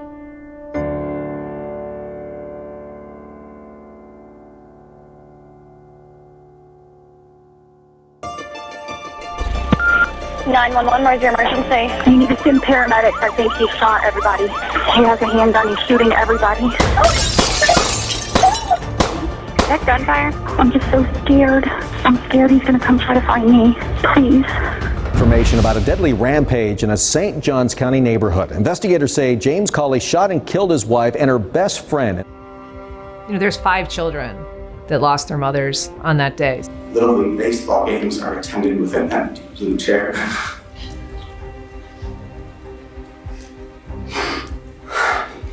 For Lindy to sit in and watch Patrick play. Always take domestic violence seriously, because you never know at what point it might escalate and something happen like what happened to Amanda.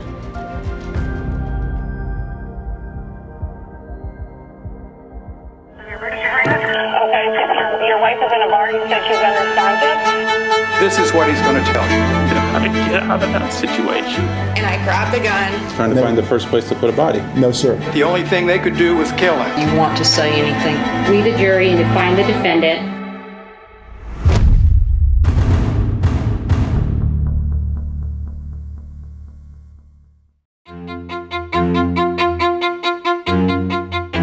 It's a planned community with pools. It's a very nice neighborhood, a very nice area of our counties. I mean, the entire portrait of this family just didn't speak to something that would end in such violence and bloodshed.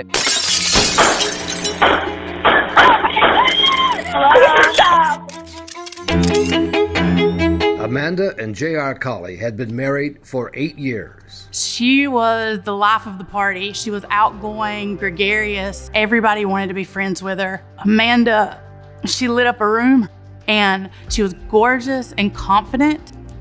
I mean, she was the perfect package. She was everything you would want in a friend. James is a very personable man. He could easily become a friend with somebody. He worked in the banking industry. He was worked in the mortgage department.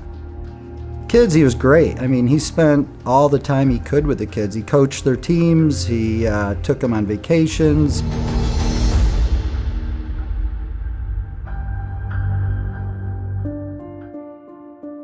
But friends began to hear not everything was wonderful at the Cawley home. He was jealous of her spending time with friends. You would have to be a strong person and be very self-confident to be with Amanda, because she was so friendly. I think he probably drank too much. You know, if he started drinking, sometimes it was hard to stop.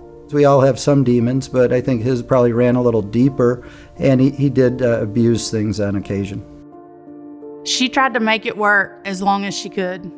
And when it came to the point where the scales tipped to where his behavior was affecting the family, then I think that's when she decided that this needs to be, we just need to separate, this needs to be over.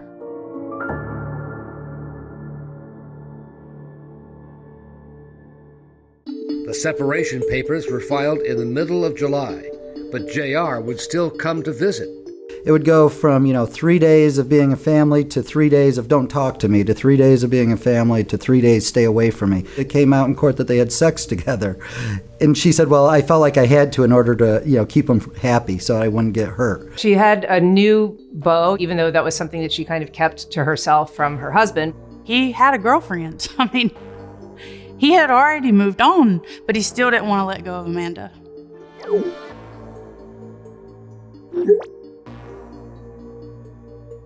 On a weekend that Amanda was away, JR sneaked into the house. Mad that, thinking whatever he was thinking about where she was and what she was doing. He gathered her clothes out of the closet and burned them in the backyard. That's not normal behavior. Amanda filed for divorce and a temporary injunction to keep JR away from the home, writing in the court papers, JR would cut me up or kill me if he ever found out I was cheating. And part of the reason why I think it took Amanda so long to take action was because he did try to be a good father to the kids, and she did not want to, nobody goes into it wanting to have a divorce. Nobody wants to tear apart their family, to be torn apart. JR had asked neighbors in the cul-de-sac to keep an eye on Amanda and the house to report if anyone was visiting her. He received this picture from a neighbor of a bare-chested man mowing the lawn at Amanda's house.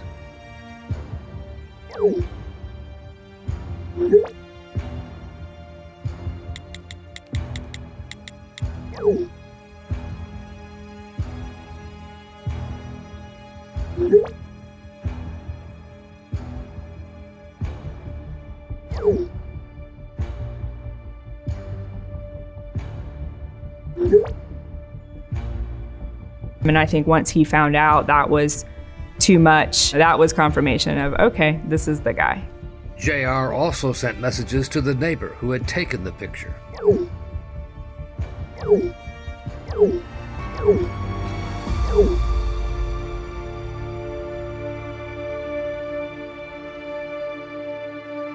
Over the next 6 hours, Cowley would become increasingly enraged. A neighborhood surveillance camera saw J.R. Cowley's car heading to Amanda's home. Nobody was home. Amanda was not there.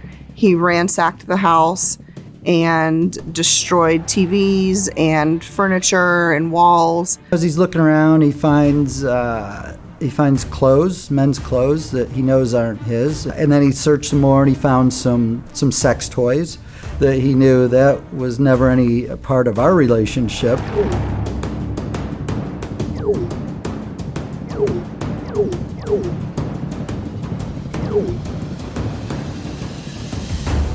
And I think that this infuriated him, and he began calling Amanda to tell her that he was at the house and he found these things and he was angry. Your call has been forwarded to an automatic voice message system. Really funny you don't want to talk yet, huh? You know what? We don't need to talk. Don't do nothing to me. I won't do nothing to you. I won't bring this up in court about what you really are. And we both know what you really are. You're lucky I don't tell our children about this, Amanda. You're disgusting. That's what you are.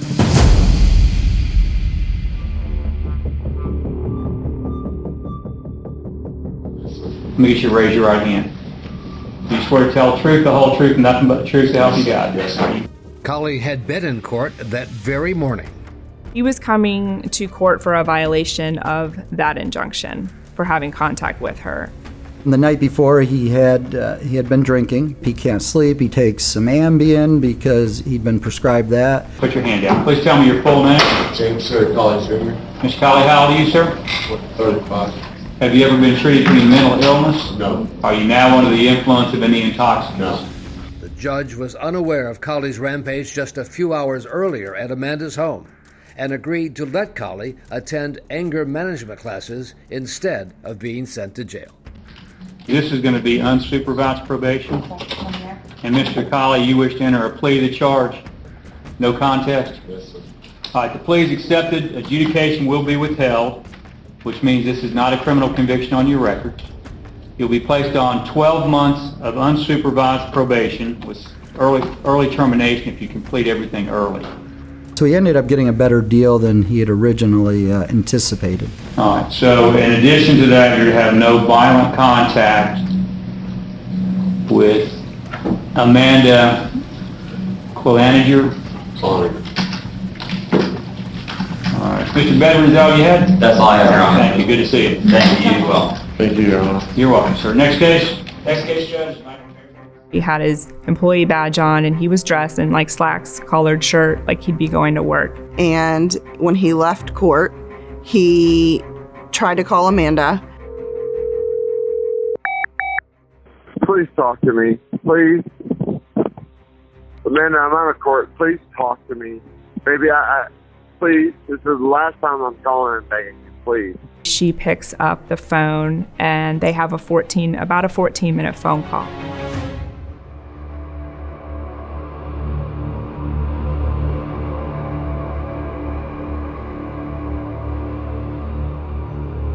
Something happened in that call, and instead of going to work, he went and he made us one stop at a gas station, filled up his tank, and at that point he bought beer. It's now 10:11 in the morning, and J.R. Colley is heading to South Bellagio Drive. In the car are 2 fully loaded guns.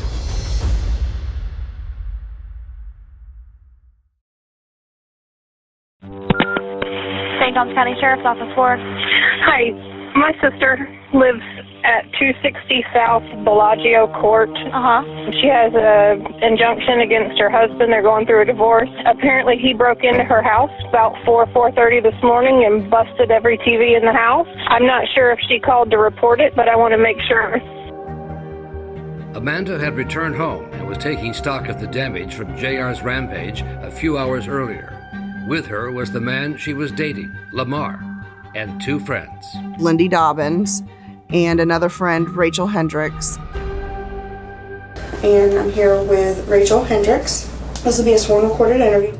Rachel would later describe what happened that day at Amanda's house. Gave Amanda a hug immediately. She was crying on my shoulder. She was very upset over the way that the house was trashed and ransacked. The sheriff's office actually responded to the residents, and she declined to write a report. She didn't want to press charges on James because she did not want to have him put in jail for a year and be away from his kids for 1 year. So the sheriff's officer left the scene. James is traveling to the residence at that point. He parked behind the residence. Amanda and Rachel, Lindy, and Lamar are all in the living room kitchen area. They look out the window and see him. I looked over at Lamar. I said, "What the hell?"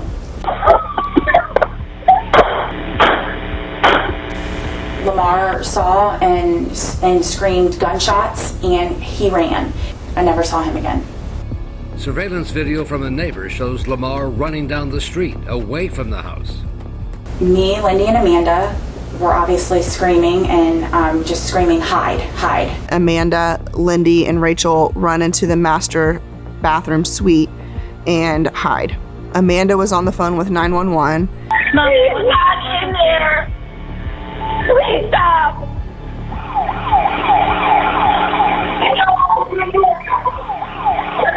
And I heard James's voice.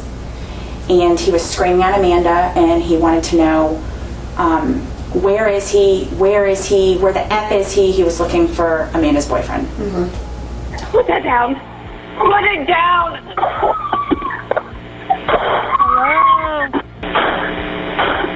Hello? Hello? And Lindy was also on the phone with 911 in the closet. 911. Hello? James goes to the closet door and starts trying to get inside. Well, Rachel is holding the door from the inside, and he can't get in. And so he says, "Let me in or I'm going to shoot through this door." Well, he did. Ma'am. Is that gunfire? Oh my God. Go ahead. She just said on the other line, somebody said put it down. It was the same area. So when he came into the closet and he walked past me and walked up to Lindy, she screamed, "Oh my God, no." And he just shot her. He didn't say anything to her. Nothing, just shot her. Rachel is standing behind the door, so when the door swings open, she's essentially concealed, at which point Rachel circles out of the closet and runs. And the whole time I was running, I was thinking, he's gonna shoot me from behind, be prepared to fall. I'm gonna get shot in the back. What's the address? Emergency. He was in the house shooting, and I ran. I just ran. You need to send paramedics. I think he shot everybody. He has a handgun. He's shooting everybody. We've got people coming. I know. I am so scared. I know. It's just taking driving time to get there. I'm so scared. Listen to me. I got grazed by a bullet. She said she got grazed by a bullet when he started firing, and she ran to the neighbors. But he point blank shot my friend that was right in front of me. I mean, I'm scared to death for my life. Is that Amanda? He shot Amanda and he shot Lindy Dobbins, our other friend that was there with us. I'm hiding in a closet at the neighbor's house. I'm scared to death. Okay. What's your name? My name is Rachel Hendricks. Oh my God. This is the worst thing that's ever happened in my entire life. Just hang on, okay? I'm going to keep going. I know. I'm just so scared. I'm scared he's going to come try to find me. Please. It was just such a tragic and appalling and just shocking incident of domestic violence. Really was off the scale. Information about a deadly rampage in a St. Johns County neighborhood. Investigators say James Cawley shot and killed his wife and her best friend in the Mirabella neighborhood. This case took over the local news when it happened. We were intensive covering the aftermath. Several detectives are here. They're inside the home right now. Breaking news right now. 3 St. Johns County schools are on lockdown as police look for a shooter. And our fear was that he was going to go take the kids. Investigators are still actively searching for James Cawley. We learned that he left the residence. He called his dad and his sisters and told them that he had shot Amanda and killed her. What's your name, sir? James Cawley Sr. What did your son tell you when he called you? He told me he shot 2 people. Was that his exact words, or? Yes, he said, Dad, she's put me back in jail. Said I can't handle it no more. Said I don't know what to do.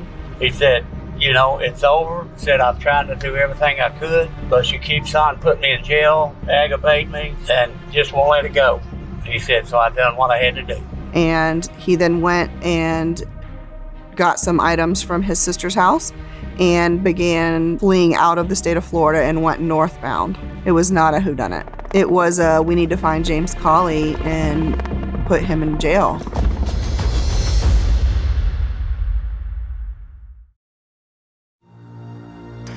I've got a report of a complainant. The first sighting of James Cawley after the murder was in Virginia. There's a vehicle with border tags following her, attempting to run her out of the roadway. A woman was driving and he was behind her and continually trying to run her off the road. He just had me come to a complete stop in the road and tried to hit me. I had 3 small children in my car. So police caught up and conducted a traffic stop on him and took him into custody. He was intoxicated. He didn't resist their efforts, but he was definitely intoxicated. I drove here from Florida, 10 hours to talk to you, to get some answers, get your side of the story of everything that happened there. He knew where I was from, and I read him his Miranda rights, and he immediately said that he wanted an attorney. Which I think you're going to need to take me back to Florida Okay. so I can have an attorney before I talk to anybody. It was a very uneasy feeling being near him, and I'd been around many people who have committed similar crimes, but he had a different aura about him. Creepy.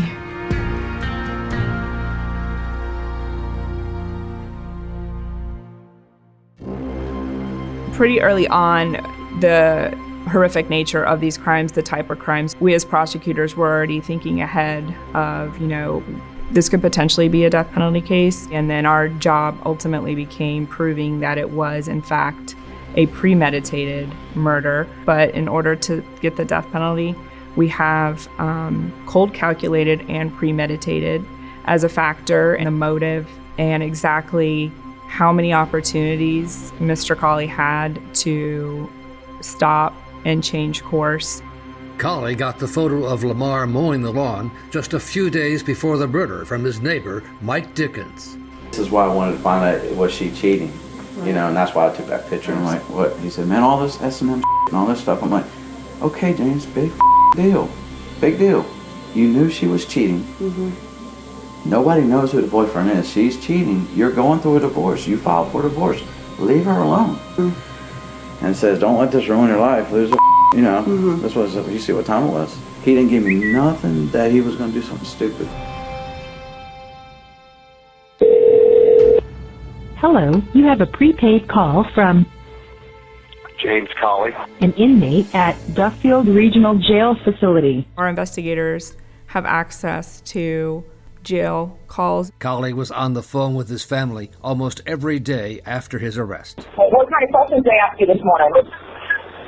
Nothing about anything like that. Just, am I thinking about killing myself? No. You know, have you thought about killing yourself? No. Are you sure you're okay, bud? All things considered? Yeah, man. I mean, you know, just a situation, but yeah, it's alright. Colley wanted to know about his children. Yeah, they know Amanda's gone, but they don't know how she's gone. Right. Okay. And what do they think about me? Trey looked at Mom and Johnny, and he said, "You know what, Uncle Johnny? I don't care what my daddy did. I'm going to love my daddy no matter what he did." And Colley urged his family to make sure Amanda's relatives did not get custody of the children. Well, that's my only really concern on it. Everything else I don't really give a about, to tell you the truth. Once my kids are secured, once my kids are secured with you, I really don't give a what happens.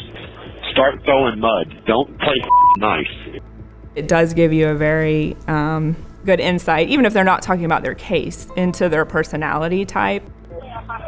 Hey, is there any football on tonight? Ask them. Hey, Jared, when you're talking to that counselor, you just make sure that you don't say anything that'll incriminate yourself with the others. I thought about it, and I was just going to say that, you know, what happened, and I don't remember anything from Thursday, and I kind of don't remember anything on Friday, little bits and pieces, and then, you know, my memory started coming back, on Saturday, pretty much, and then all day Sunday, and, you know. So we know, Bob, you just snapped.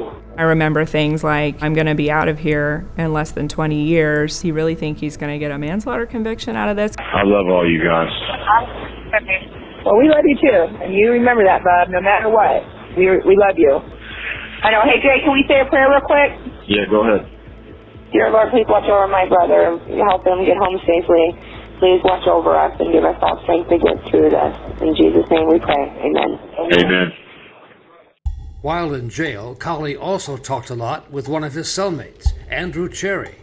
And Cherry was quick to become a jailhouse informant and tell prosecutors what Colley had to say about the victims. All the time goes around saying, blah, blah, blah, and cheating got what they deserve, and all this other stuff. I mean, it's just real spiteful things. And who does he say that in reference to?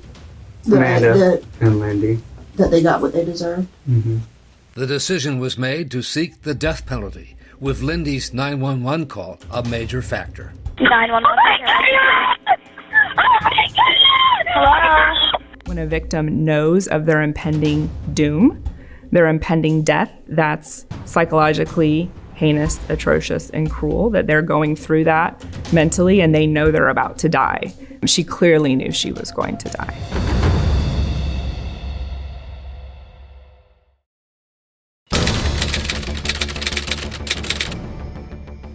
Ladies and gentlemen of the jury, you have now been selected and sworn as the jury to try the case of the state of Florida versus James Terry Colley Jr. We knew he was going to be convicted of something. The plan was try to save his life so he didn't get the death penalty. Our whole defense was this never would have happened but for, the drinking the night before, the drugs the night before.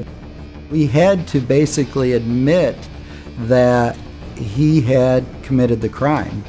So even before the opening statements, Colley had to agree to the defense strategy before the judge. Your lawyers will be admitting that you committed or discharged a firearm that resulted in the death of the two folks. Is that your understanding? Unfortunately, yes, sir. Okay. The guilt was overwhelming, and so the penalty is really what this case was going to be about. All right, State, you may present your opening statement. You're disgusting. That's what you are. Call me, or I'm going to come find you. Whore. These are some of the last words Amanda Colley heard from her estranged husband on the morning she was murdered. I do it to grab their attention. I don't think there's any better words to use against someone than their own words. The state is confident that we will meet our burden in this case and that you will have no doubt no doubt that this is a case of premeditated murder and felony murder. At this point, ladies and gentlemen, the defense has an opportunity to present their own statement. Mr. Shoemaker, you may proceed. The question here isn't who did that. It's never been a question of who did that. The question is, why did it happen? How could this happen? How could a person that loved his family more than anything in his life do that? He started with an Ambien defense, that he was under the influence of Ambien when all of this occurred. We believe that based on our witnesses, based on the medication he was on, based on everything that took place, that we won't be able to come back with a first-degree conviction. Thank you.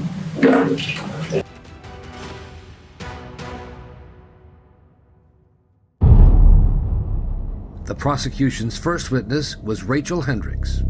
She was our eyewitness that put James Colley there.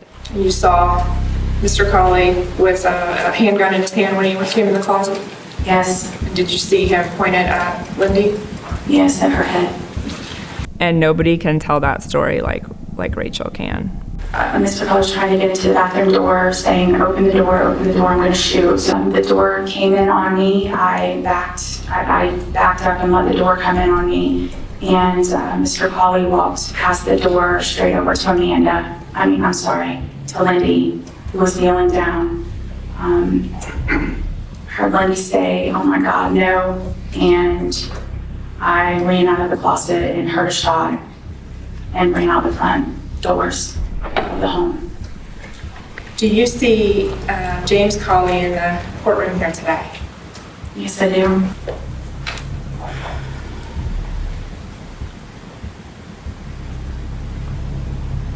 He's sitting there. Is he sitting at counsel table? Yes, he is. And then the other survivor of the shooting. They would call Lamar Dubberly. Amanda's boyfriend, Lamar Dubberly, the man seen cutting the lawn in the photo that so enraged James Colley. Is that appeared right here? Yes, sir. I picked up this bullet hole about the same time the second shot came through, which was ballpark right in this area. Okay. And then I heard, where is he?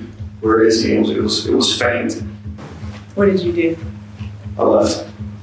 I thought that I was the targeted individual, and so I wasn't armed. I left. On cross-examination, Colley's lawyer, Terry Shoemaker, asked about Amanda's sex life. Were you aware of the fact that they were still having marital relations? When you, I guess I'm not. They're still sexually active. How's that? I was not aware. Mr. Dowley, were you aware of, some sexual toys that had been purchased by Ms. Colley? Yes, sir. She made me aware. All right. Did you ever see those? I never put my eyes on them. Do you know when she received those? I believe it was the weekend before the incident. I'm assuming they were going to be used between you and Ms. Colley. Yes, sir. I assume so.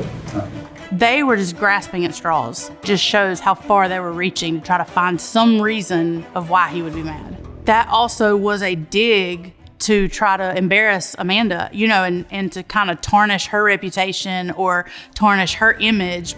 On social media, the defense lawyer was attacked for what some saw as victim shaming. That's the last thing I'm going to do is try to victim shame. I'm just trying to save JR's life to the best that I can.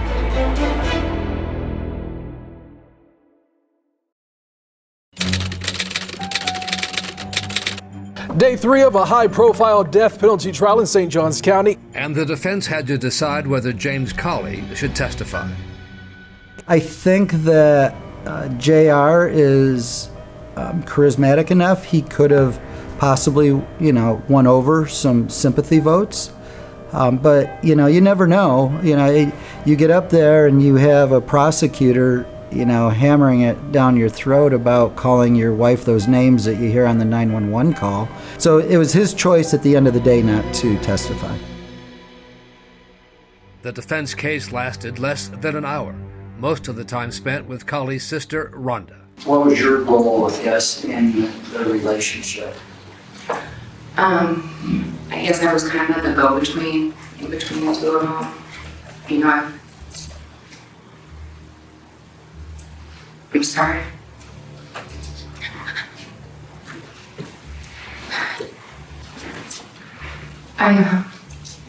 My brother was telling me you were having problems. He thought they were having an affair. Pulse with your son. Sustain. I wanted to try to show that as he was trying to save the marriage, Amanda was trying to get out of the marriage. All right, now we'll get started with the closing arguments. State, you may proceed. Thank you. The evidence you've been presented in this case overwhelmingly proves not only that the defendant committed these murders and all the other charges in the indictment, but why. He committed these murders and these acts because he was angered. Not a sudden anger, but an anger and a resentment that built over time. He committed these murders because he was rejected. Rejected by Amanda, asking you to return a verdict of guilty as charged as to all 7 counts in the indictment. Thank you.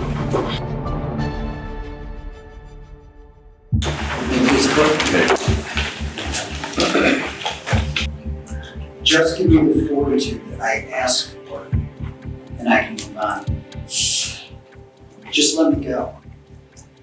Those are the things that James Colley had been asking his wife for some time, as he knew what was going on in her life. Because he knew that there was a relationship between her and another man. But she continues to tell him, no, it's not what you think. There's nobody else. And it was this emotional roller coaster, back and forth, that led to these terrible, terrible events. Nothing that was premeditated, nothing that was planned out. Just a snap reaction. And because of that, I would ask them to return a verdict of second-degree murder. Thank you. We'll now proceed with the state's final and closing argument. State, you may proceed. Thank you. The defense just told you that Amanda Colley is the reason why. That she is the reason this happened. She didn't give him the fortitude he needed. She didn't tell the truth. She wouldn't confirm what he already knew was true. It's her fault. That's what the defendant just told you. And he's here, as we know, to get across his point that she's evil, she's a bitch, and it's her fault. That's what he just stood up here and told you.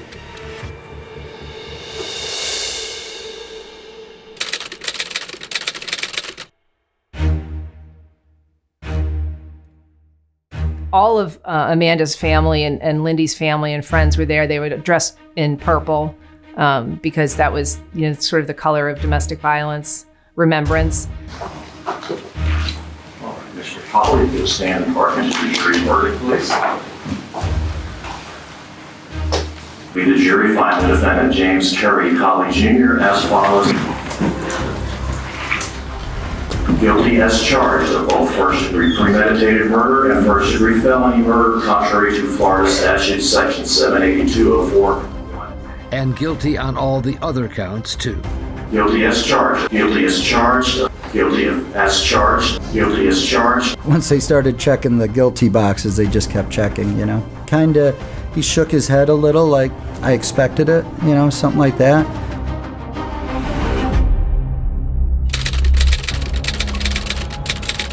The James Colley case, he was found guilty on all charges. He could face the death penalty. That same jury will have to determine what happens to him, and that penalty phase will begin today. Amanda's sister, Tammy Malone. She was smart, she was funny, she was kind, compassionate, and genuine. Her life mattered. It mattered to so many people in so many different ways, and he took that from all of us. Lindy's husband, Chris Dobbins.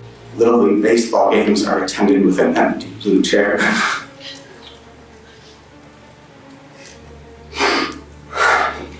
For Lindy to sit in and watch Patrick play. Ava's swim team t-shirts were designed with the Swimming for Lindy logo to remember Ava's mom.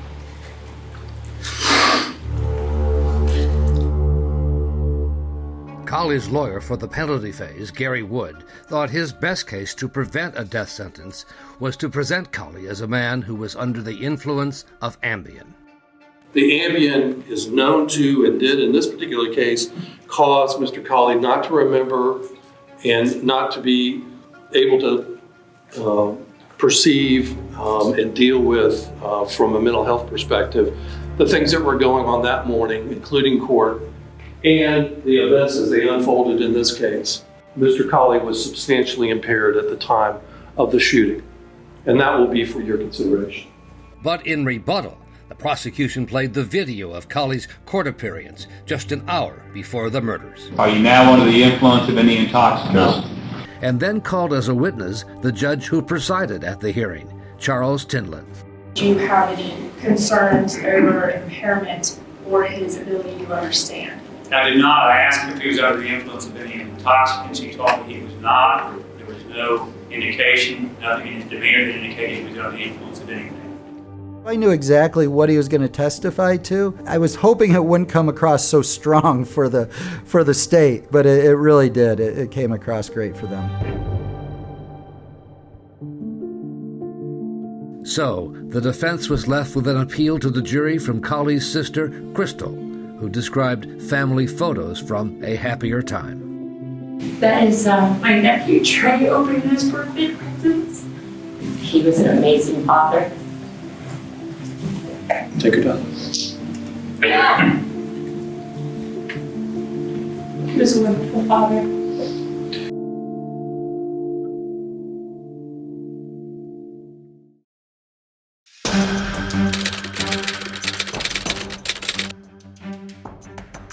State, you may proceed with your closing argument. Amanda Colley and Lindy Dobbins were human beings, and now they're dead. And they're dead because of one man, the choices that one man made. What the defendant did in this particular case was horrific. It was unnecessary. I'm asking all 12 of you, not because I think you should or anybody thinks you should, because that's the right thing to do. And it's going to require courage to do it. The defendant deserved the death penalty. He is to a human being. In his life, in his career, in his family, I submit to you, should be taken in consideration and will be taken in consideration. If you impose a life without the possibility of parole sentence for these counts, he will leave prison in a pine box. That's what that sentence guarantees. He's going to die in prison. That's what we're talking about. JR always believed that people would see the whole situation and that they couldn't possibly give him the death penalty based on everything that happened. It was a mistake, and he really thought people would see that. You know, something that just happened because of the circumstances that occurred on that day. breaking news out of Florida right now. We're showing you a live picture out of the St. Johns County courtroom where it seems the jury has reached a verdict as to whether or not James Colley should get the death penalty. All 12, it has to be unanimous. If just one person doesn't want to do it, you're done. It's a life sentence at that point. What would be this verdict? In the state of Florida versus James Terry Colley Jr. We, the jury, unanimously find that James Terry Colley Jr. should be sentenced to death. Judge in Florida can reduce a death sentence to life. This is going to be the last chance to say anything in this case regarding the position of sentence. Would you desire to say anything to the court this morning? This would be a whole terrible accident.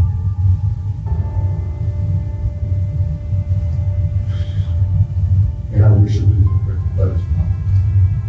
And I'm sorry for all parties involved. So that's it. There was never an ounce of remorse that came from him. I think what he was trying, and obviously I can't put words in his mouth, but it was more of a, this is nothing that I intended to do, but it certainly didn't help his sentencing. You've characterized what happened in this case as a horrible accident. Nothing could be more further from the truth based upon the evidence that was presented in this case. For the first-degree murder of Amanda Colley, you are sentenced to death in the manner provided by Florida law. For the first-degree murder of Lindy Dobbins, you are sentenced to death. You can see there the family of the victims, Amanda Colley and Lindy Dobbins, crying. And then on the other side of the courtroom, James Colley's family, he turns to them and says he loves them and gives them a wink as he is led away.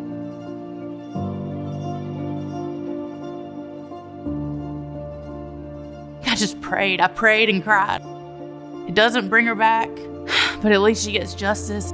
There is a park there that they dedicated not long after the murder. You know, there's 5 children that lost their mothers on that day. So it's a generational grief. It's not something that's going to go away for the family. So my hope would be that the right people would hear her story, would see this, and that at least take a look at the laws. I wish that there had been a mental health check-in with him. I wish that a deputy had escorted him home. Amanda had done what she could do within her rights, within the law. And an injunction is just a piece of paper. What I would want the viewers to know, always take domestic violence seriously, to not take anything lightly. Any act of violence, any act of aggression, to take it seriously, because you never know at what point it might escalate and something happen like what happened to Amanda.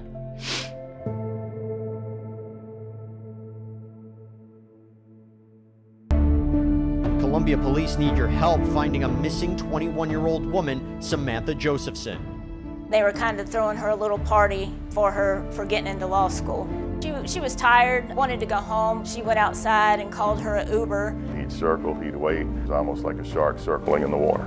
She willingly got in the vehicle because she thought it was her Uber. Drives off, and that's the last time that we could see her on any kind of video.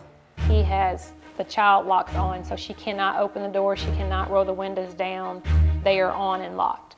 Well, this was more than a missing person, this was an abduction. It was a complete panic. My heart dropped to my stomach. And I just watched that video of her getting in that car easily 100 times prior to going to shift. He is going to be a black one. All right, here's the deal, man. I pulled your car over because it matches the suspect. Get your hand in your pocket. What are you, crazy? Get over here. Hey, get over here! I think God had his hand on us that day. There was certainly some divine intervention. I got him. Get on the ground. Stop moving. Samantha Josephson's footprints were on the window of Nathaniel Rollins Impala. This was her cry for help.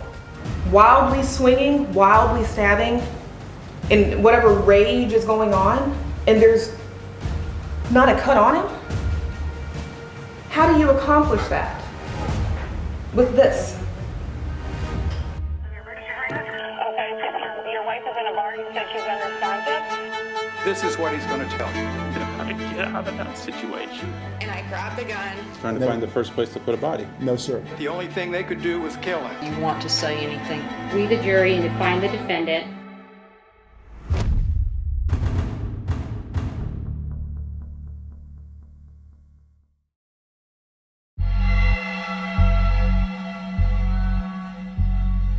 Columbia is home to the University of South Carolina.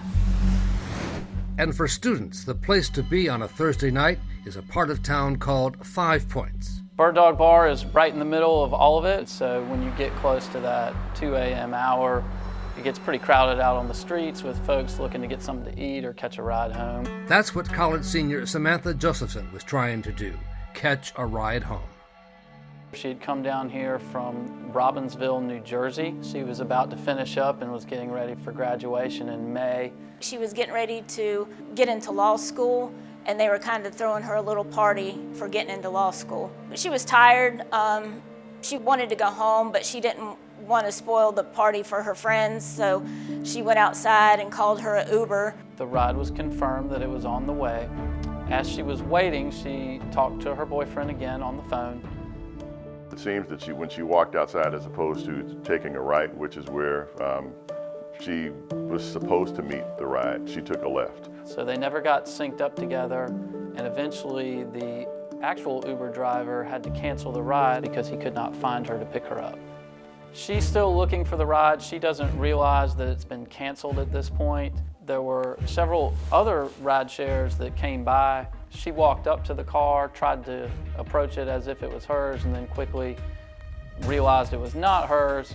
She then goes back over to the corner, to the curb, and stands there and continues to wait. The Uber was supposed to be a dark-colored Dodge, but a dark-colored Chevy Impala is also nearby. So the Chevy had been driving around 5 Points already. There was video surveillance of the car circling through 5 Points for about the previous 15 minutes or so, and including one time it had driven by about 5 minutes prior. He'd circle, he'd wait, never engaging with anybody, never stopping to talk to anybody, but just circling the area. It's almost like a shark circling in the water. She's standing outside alone. The Chevy then does a U-turn about a block away and comes back around, and as he approaches where she's standing, pulls into the parking lot next to where she is. Samantha looks towards him as if, oh, that's my ride.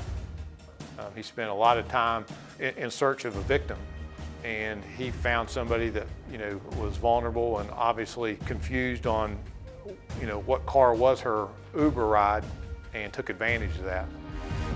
She had been drinking that night, but she didn't look like she was in any kind of distress or anything. She willingly got in the vehicle because she thought it was her Uber. Drives off, and that's the last time that, we could see her on any kind of video.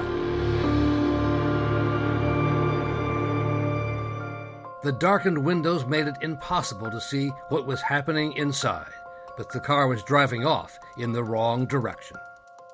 So it wouldn't have taken very long for her to recognize he was not driving in the direction of her apartment. He has the child locks on, so she cannot open the door, she cannot roll the windows down. They are on and locked.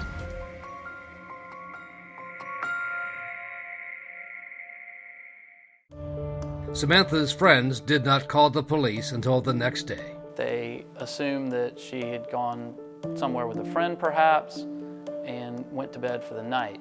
When they awoke the next morning and saw that she still was not there, that's when they began to worry and attempted to try to find her. She worked in a local restaurant here in Columbia, and she was due to work that morning and never missed work, was never late for work. Using a feature on her phone, Samantha's friends tracked where she had gone. And at some point in time, her phone just stopped tracking. Then the friends went back to the Bird Dog restaurant and got the surveillance video. Now it was time to call the police. So it was 10 hours after she'd been missing. Well, this was more than a missing person. This was an abduction. Samantha would call us or text us every day, and she hadn't done so that day. I actually put out what we call a BOLO, be on the lookout. We couldn't get a license plate. All we could get was that it was a black Impala. That was pretty much all we could get from the video. Couldn't pinpoint the car owner at that point, but we could say it was a late model Chevy Impala, and we're able to at least narrow the search down a little bit from there. Time was of the essence to find Samantha as new clues came in, videos of the possible suspect. He attempted to use her debit card or a credit card multiple times at different banks, 2 times at a Wells Fargo that was in Sumter, South Carolina at an ATM, and 9 times actually at another location about 45 miles from that was actually in the Columbia area. And then the staff at a Wendy's drive-thru reported they may have seen the suspect in his car, a white sheet covering the headrest and part of the back seat. But there was no sign of Samantha Josephson. So it was a complete panic. My heart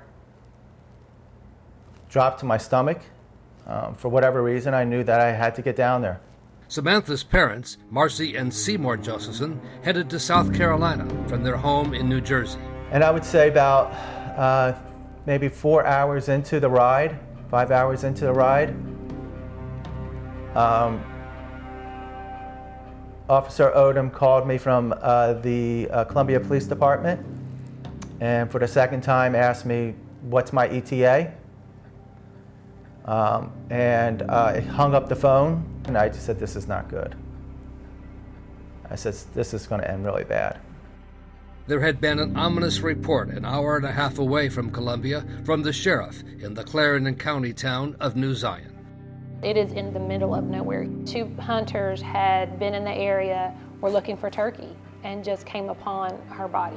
She was covered in her own blood on her face, her arms, her legs, her feet. There were numerous wounds all over her body. They called up to our department and requested a picture of her, which came off the video that she was last seen in, so she had all the same clothes that she was found in. And when we got to the police department, they brought us into a conference room. They really couldn't identify her because of everything that had happened, how bad she was. And they said that we're very confident that this is your daughter. And then the parents had to tell their other daughter, Sydney, still back in New Jersey. And that was the hardest call I ever had to make, was telling Sydney that her younger sister was dead. You know, broke our heart. But to hear her drop to the ground screaming and not being there for her hurts. Still does to this day. Police vowed to the Josephson that they would find the killer, the mystery man in the black Chevy Impala.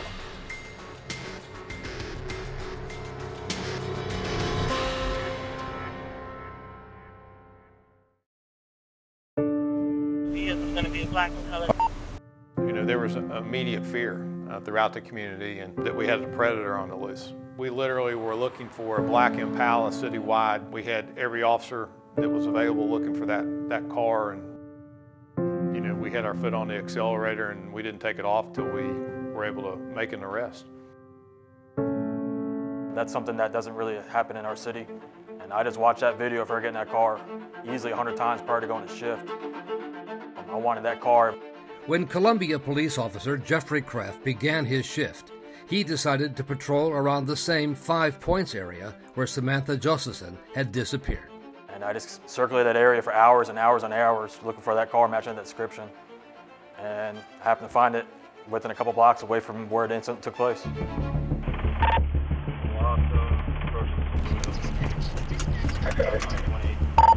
Temple. It was like 2:30 in the morning. That was the last place I thought I would find him. It's an adrenaline rush, and it took him a couple seconds to pull over, and you can see some movement going on in the car. Officer Kraft did not know that Samantha's body had already been discovered. My was hopes to find Samantha Josephson still inside the car. When I approached the car, of course, I smelled the odor of marijuana come from the cars, and then approached him, and his seat was far back. You know, it was unusual. What's going on, sir? You got your license? You got your license on you? I'm also Kraft, Columbia Police Department K9. Oh, no, sir, I don't got a license on me. You don't have no license on you? Yes, sir, I lost my license at 12. Why not? All right, man. Who's smoking the marijuana? I had smoked some earlier, sir, when I was at home. All right. All right, man, you have to step on out, man. All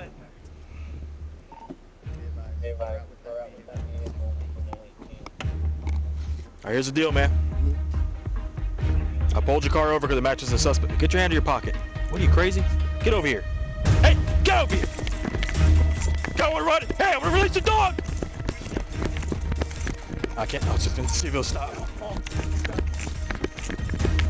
Bravo Mike wearing a gray sweatpants, gray sweatshirt.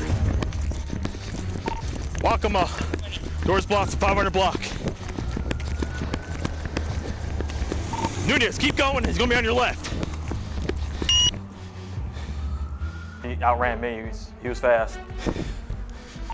10-4, I'm gonna go back to the car. And rule of thumb, you really shouldn't leave the car, especially, you know, my thought is, hey, that's where there's evidence inside the car. And there was a female passenger in the front seat who should know the identity of the driver who ran away. What's his name? Nate. Nate, the first clue to the suspect's identity. Do a probable cause search for the marijuana coming from inside the vehicle, and while searching that vehicle is when I find a set of keys that had a pink keychain, which I thought was odd. Whose car is this? His car? Does it usually have pink keychain? It's a sister.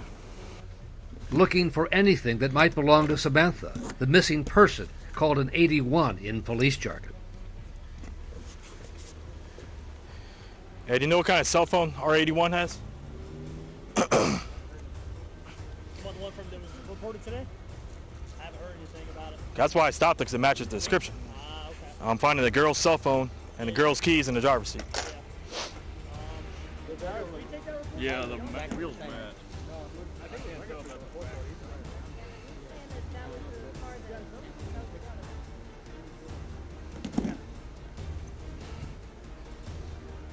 Yeah, that's a pink iPhone. Pink keys with a USB for drivers. They're just good for students. Right, yeah. And the keys labeled room. Yeah. So it's kind of weird. And then once we go in the back seat, another officer brought up to my attention saying, hey, you know, we found a bunch of blood in the back seat. Look at the back seat right here. There's blood all over his car, man. Yeah, we're not going to touch anything else. Yeah. Just leave what we got for now. Makes sense now. And that's when we're like, hey, we got a major crime scene here, possible murder, scene of a murder. Let's back up and call our professionals, crime scene Texas. I got him. Get on, guys. Get on the ground. Stop moving.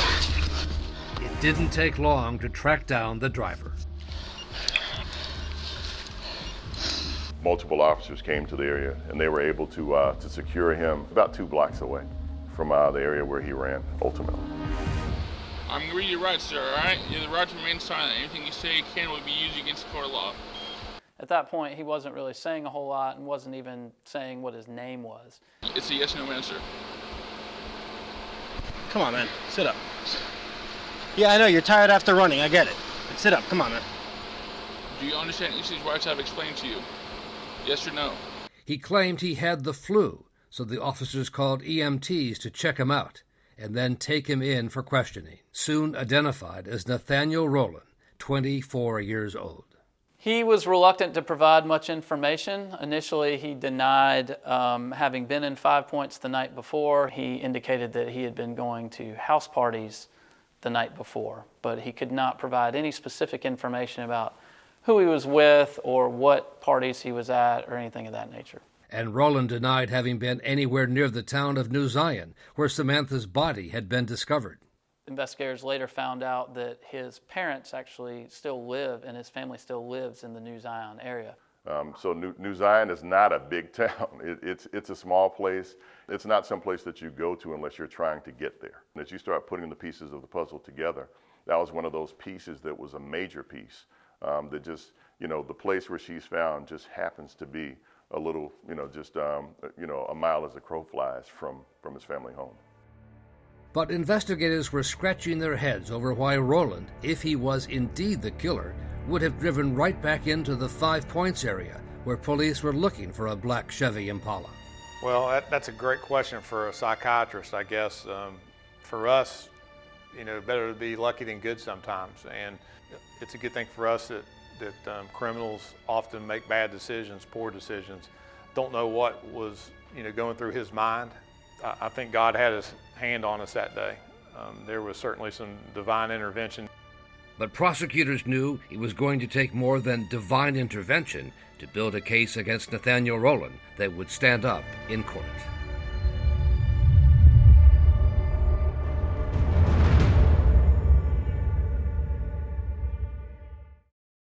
Good morning and welcome to the spring 2019 commencement at the University of South Carolina. It had been only 6 weeks since Samantha was murdered. Now I'd like to take a moment to recognize and honor the life and the legacy of Samantha Josephson, our cherished 21-year-old senior political science major whose life was tragically taken from us in March. Samantha's family is here with us today, and she'll receive her college degree posthumously directly after this ceremony. Samantha's parents, Marcy and Seymour Josephson, had been hesitant to send their New Jersey daughter off to a school in the South. We talked a lot about it because it's completely different than the Northeast. She's a female, she's Jewish. But at least it seems safer to them than the big cities of the Northeast. Everybody was, very gracious and very nice upon meeting them. So yeah, it seemed safe. We just really wanted her to be happy with whatever she did. She wanted law school, so we were behind her 100%. Just wanted her to be happy. And her father had told Samantha to use his credit card to call Uber whenever she needed a ride home, to take no chances.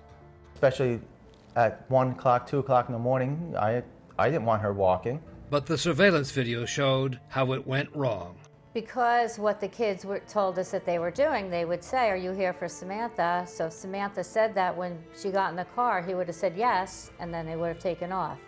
If she said to the driver, or, "What's my name?" and he couldn't respond to it correctly, then she wouldn't get in the car. But that is not what happened. And now the task for police and prosecutors was to prove that it was Nathaniel Rowland who was behind those windows, not someone who borrowed his car, as he claimed. Well, the biggest weakness from the outset was that there was no evidence that put Mr. Rowland in the vehicle definitively at the time that Ms. Josephson was in the car. You could put him as the primary driver of the vehicle both before and after. No one saw him get in or out of the vehicle. There was no camera or anything like that that showed his face inside the vehicle. Nor was it clear whether he was the man trying to use Samantha's debit card at the different ATM machines. He had a bandana around his head, and he also had the hoodie that he was wearing, he had white drawstrings, and he had on gloves as well. He pulled the drawstrings really tight so you could never see his face. And the autopsy on Samantha found she had not been sexually assaulted, so no semen to test for DNA, and no DNA that belonged to Nathaniel Rowland anywhere else on her body, including under the fingernails. He had on multiple layers of clothing, and you're not going to have skin under your fingernails if somebody's clothed. So the key was going to be what the state police forensics team could find inside the black Chevy Impala. A footprint on the inside of one of the backseat windows, evidence of Samantha's struggles to get free. They processed it for all manner of forensic evidence, fingerprints, DNA, hair, all those sorts of things, any paperwork that's found in the car. including an eviction notice written by a female friend of Roland's. And ultimately, that led investigators to a residence where Mr. Rowland had been spending time with a lady friend of his at the time. Her name was Maria Howard, and she had met up with Rowland the morning after Samantha disappeared. As she's actually driving his car now and he's in the passenger seat, he begins trying to clean the car. He has rubber gloves that he puts on, he's wiping down part of the console, and she sees him grab this knife, or multi-tool as it has been referred to throughout the case, this double-bladed knife that has what appears to be blood on it. He's cleaning that off, and that really raised some suspicions for her. She asked him repeatedly about all of this, and he just told her to mind her own business repeatedly and wouldn't tell her anything else about what occurred. Then they searched her home, looking for physical evidence to corroborate her story. And it was in the garbage outside, and where they located a number of valuable items of evidence, to include the knife wrapped up in plastic grocery bags. There was wipes that had been used, paper towels, clothes of his, the clothes that she had seen him wearing for the last couple of days, covered in blood. And this black leather jacket. If you look on the black jacket, there are striations that look like nails being drugged down the jacket. And so that would be she scratched the jacket in trying to scratch him. They find a ton of the evidence, and all of this is in her trash. None of it's like laying around her house, really. It's all either hidden or in the trash. And so they're able to collect all of that. When they look in his car and they see that eviction letter, if they'd have just ignored it, the trash people would have picked up the trash and all that evidence would have been gone. And Maria Howard's account also helped to explain the surveillance video from Wendy's, a white sheet visible over the headrest. And this is extremely important because you can see Nathaniel Rowland in the driver's seat at the Wendy's drive-thru the morning to afternoon after this happened. And this is crucial because it corroborates what Maria said, that she got into the car and she noticed that there was a sheet draped over the back seat. And that was to cover up essentially the evidence, the blood, that came from Samantha Josephson. So the prosecution knew, as it prepared for trial, that much would depend on Maria Howard's decision to turn on and turn against her friend, Nathaniel Rowland. It was very tough. She didn't want any part of this. She had nothing to do with what happened to Samantha. I mean, she was afraid for her life and her child's life.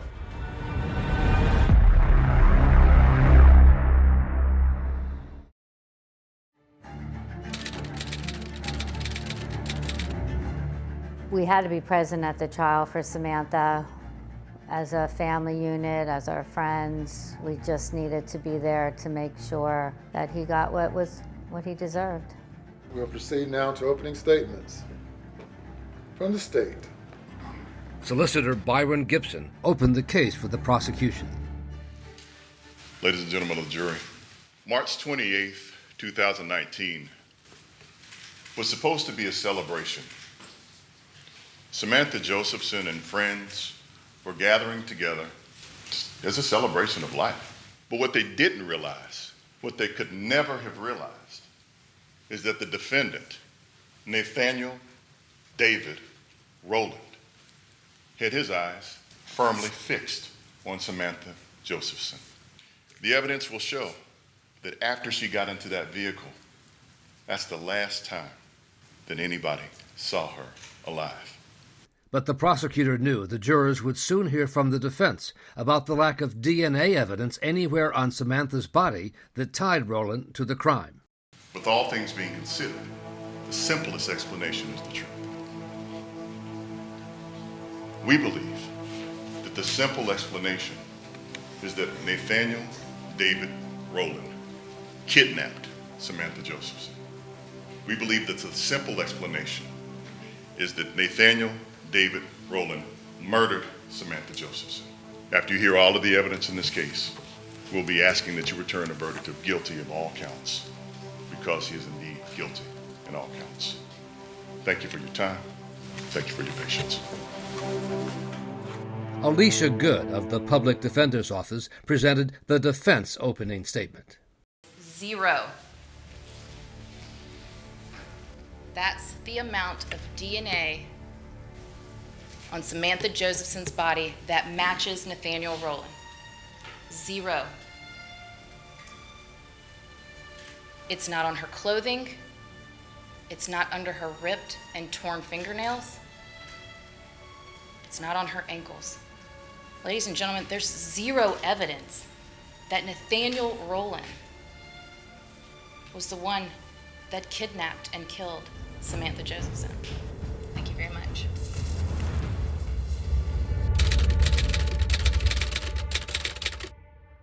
State would now call Maria Howard. Please have a seat. State recording. She was crucial to the case. They had to hear from somebody other than cops and analysts. They needed to hear from somebody who had spent some time with Mr. Rowland. Rowland's girlfriend described how she first wondered what happened to the visor she needed for her work that was missing from the Chevy Impala. Did you ask him about that? Yes, ma'am. And what did he tell you?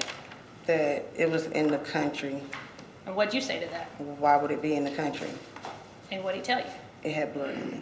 I'm gonna need you to repeat that. It had blood on it. He told you that the visor had blood on it? Yes, ma'am. Did you ask him, what'd you ask him? Why would that have blood on it? And what'd he tell you? You tell me. Mind my business. Mind your business. Did you ask him again? Yes. And what'd he tell you? Mind my business. And what, if anything, did you notice about the car at that point? That it was like dry blood in the car. Where in the car? On the dashboard and beside the seats. And where else did you see blood? In the back seat. In the back seat. Was anything else in the back seat? It was a sheet over the back seat and the back of the driver's seat. Matching the video of the car at the Wendy's drive-thru. These are just small things, small details that corroborate previous testimony that are extremely important. I'm going to show you what's been marked as State's Exhibit number 13 and ask if you recognize that. Yes, ma'am. What is that? The thing that he was cleaning. The knife that had both his and Samantha's DNA on it. And when you saw his car, I believe you said earlier you saw his car at some point on the news. Mm-hmm. Yes, ma'am. And I believe you said you put 2 and 2 together. Yes, ma'am. Can you again explain to the jury why you didn't call the police then? Because I was scared. Scared of what? For my life and my child. No further questions, Your Honor. She had to come in and testify about what was probably the most horrendous 2 days of her life, and she did it. She paid the price then afterwards of having death threats and being put into bad situations, losing her job because she couldn't go back to work because of the death threats. We owe a lot to her for testifying.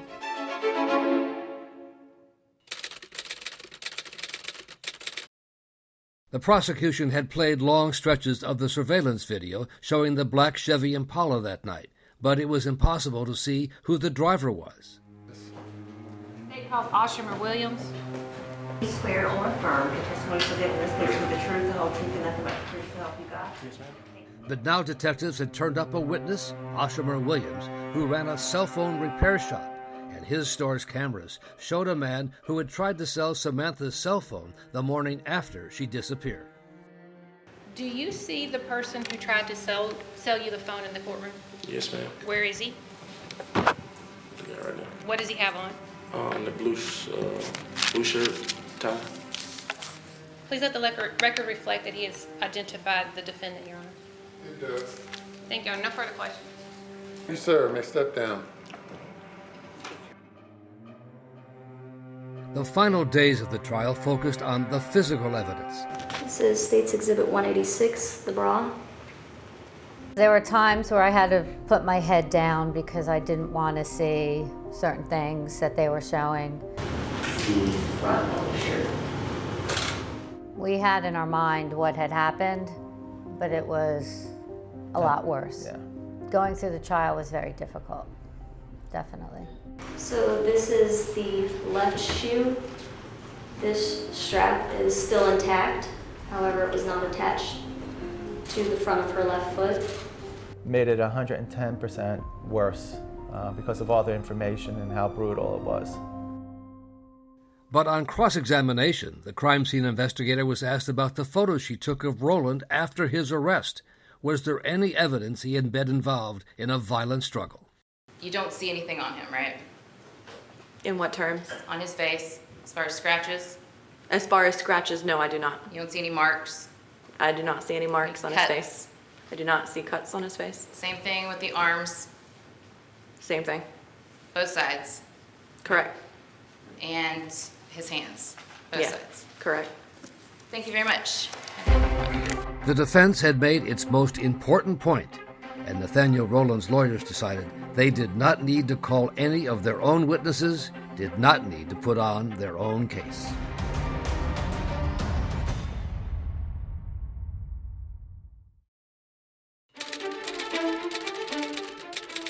Good morning. You have heard all of the evidence. It's now time for closing arguments. Please, court. Yes, sir. Your Honor, ladies and gentlemen, 21-year-old Samantha Josephson did not deserve this. Samantha Josephson's blood was on everything.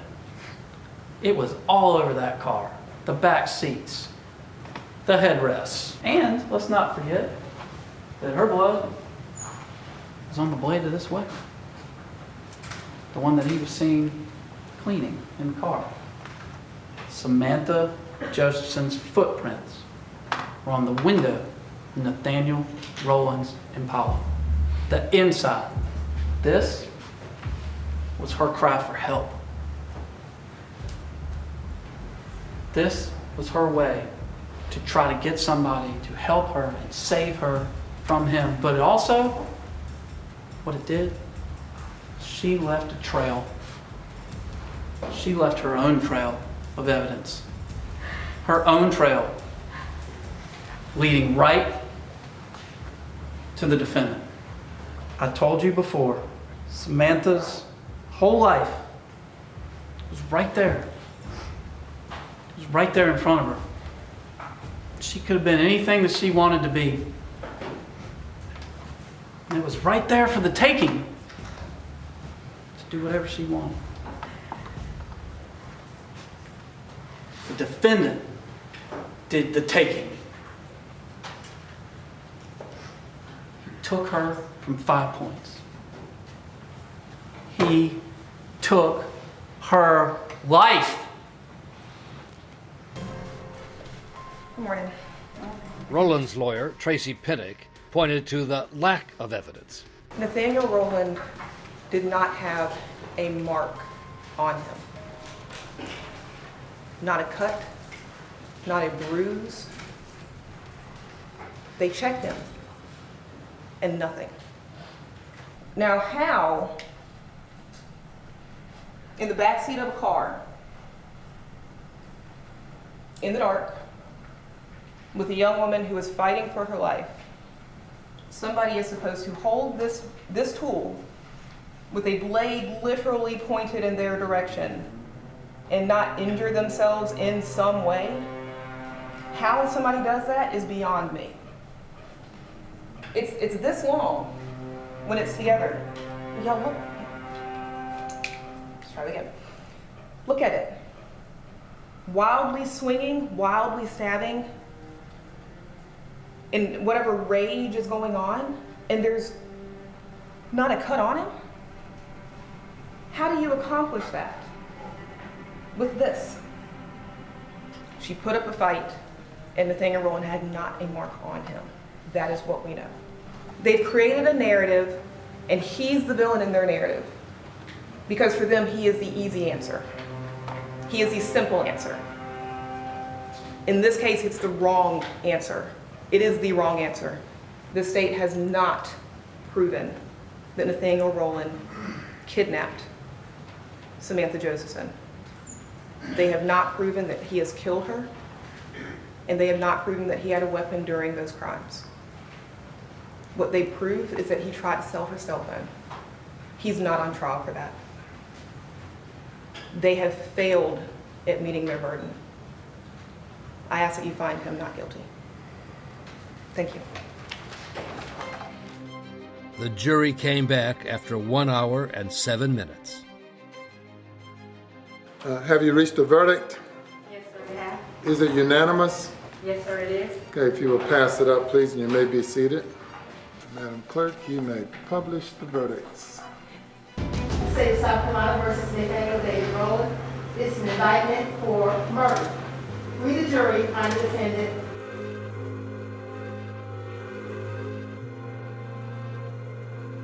guilty.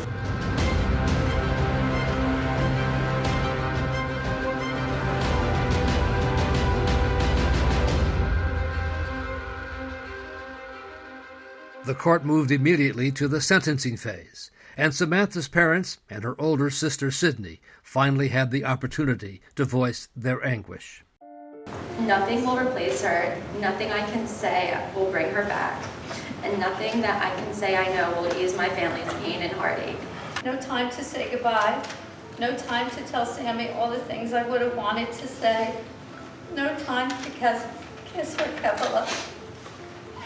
We were thrown into this world of terror. My world is now incomplete. Nothing but memories can fill the emptiness of Sammy's passing. He is pure evil. I pray that he feels Samantha's pain. But the prosecution had already decided not to seek the death penalty for Rowland, and the family reluctantly agreed. I fought for it up to the last month. I wanted the death penalty. I wanted him executed. Do I tell you that I've contemplated suicide? Several times over the past 28 months. I did stop a couple times to look at him and to make sure that he knew that I was talking about him. Okay. He, the monster, has stolen this bright light, this enthusiasm of life out of me. In the end, you have taken my baby away. Judge, I only wish we could inflict the same or more pain he inflicted upon Sammy. Please, I beg you, please, give him life and never see the light. The defense called Rowland's mother, Loretta, to speak for him. Thank you, Your Honor. The state have accused our son of a crime that he didn't commit. Ma'am, I'm not going to hear any but, claim of innocence. Okay. He's been convicted by the jury. Okay. He's a very caring young man. I know my son didn't do this. He is guilty of murder. And if you had any testimony that you wanted to give for the jury to consider, the trial was the time to do that. I'm not listening to any claim of what he did not do. You are not a witness. But he's a loving child. He's a good person, very respectful, and respect others. And I thank the court. Thank you. If the defendant will come before the court for sentencing, is there anything you would like to say?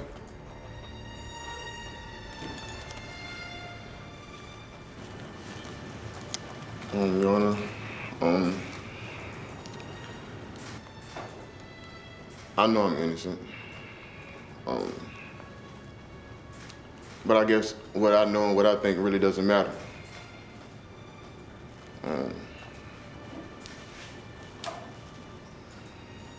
I just wish the state would have done more in finding out who the actual person was, instead of being satisfied with detaining me and proving my guilt.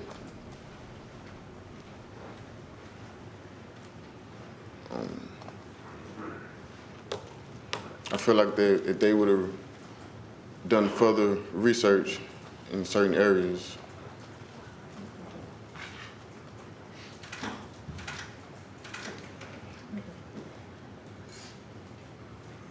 that's all, Your Honor. I have dealt with the heartless, and you fall into that category. A person without any remorse whatsoever. And for whomever asked me for leniency, yeah, that's not part of my DNA. The sentence in this case is easy. though painful it may be. The sentence of the court for murder is that you be committed to the State Department of Corrections for life. So thanks to all. If you remove Mr. Rowley from the courtroom.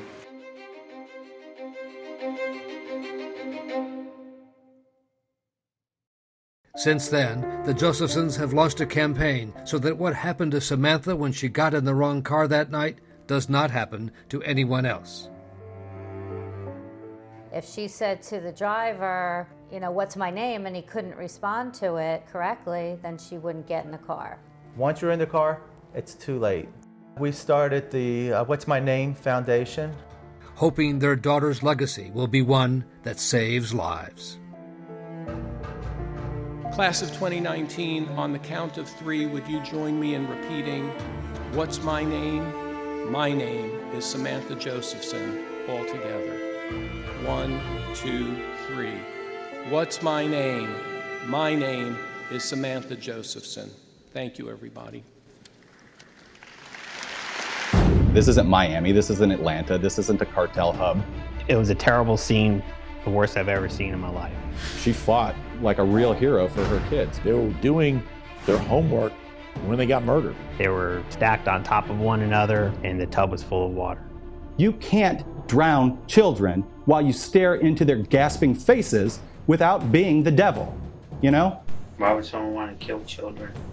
Do you have any idea why someone would want to do that? Just being a black man inside of a small room with 2 white guys with guns, kind of scared, intimidated a little bit. That guy really hates women. Maybe a woman might get under his skin. She's asking the same question over and over. Be quiet. No, she's... Be quiet.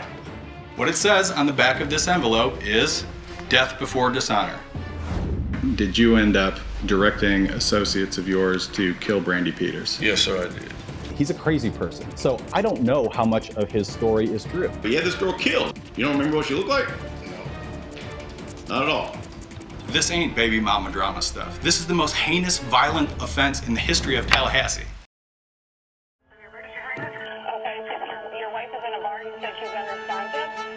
This is what he's going to tell you. How to get out of that situation. And I grabbed the gun. Trying to find the first place to put a body. No, sir. The only thing they could do was kill him. You want to say anything? We, the jury, and to find the defendant.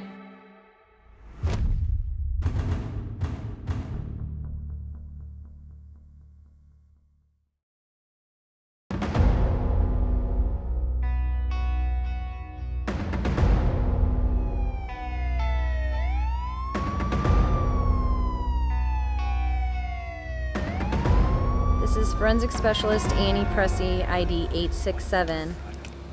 It is Saturday, November 20th at 2:45 p.m. We obtained a search warrant.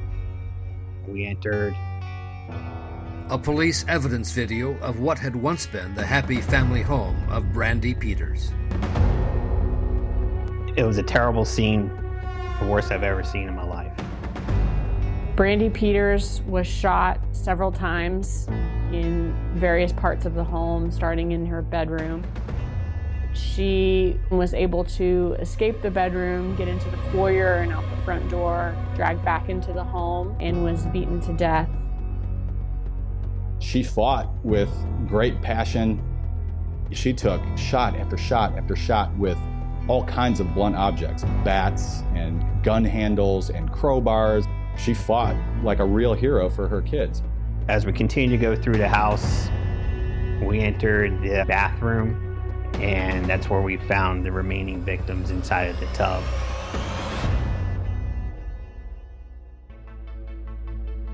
The bodies of Brandy Peters' twin girls and a 3-year-old son. They were stacked on top of one another, and the tub was full of water. Javante, the youngest, had been drowned. One of the twins had also been drowned, and one of the twins had been shot. The crime scene video told the story of the chilling last moments of the lives of Brandy Peters and her 3 children. Some were in their pajamas, some were still in their daytime clothes, sometime after dinner but before bed. In the home, there was the books of the girls that was there in the crime scene in the middle of the living room. They were doing their homework when they got murdered. Detectives scrambled to understand why Brandy Peters and her family had been targeted, ruling out robbery. She was not living a lavish lifestyle that would indicate that. She was in Section 8 housing, didn't own her own property, pretty much had no money. There was foreign DNA under Brandy's fingernails from scratching.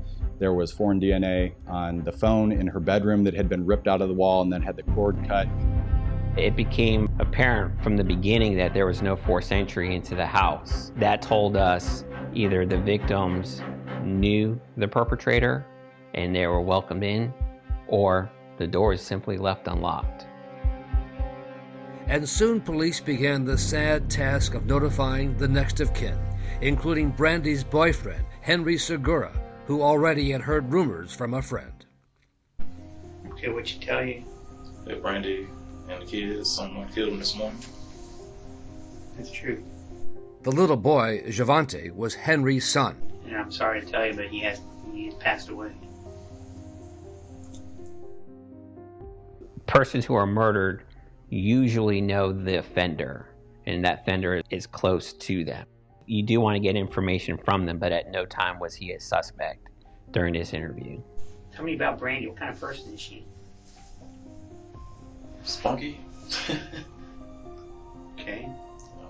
She's down to earth. She's real sweet. She's a cool person.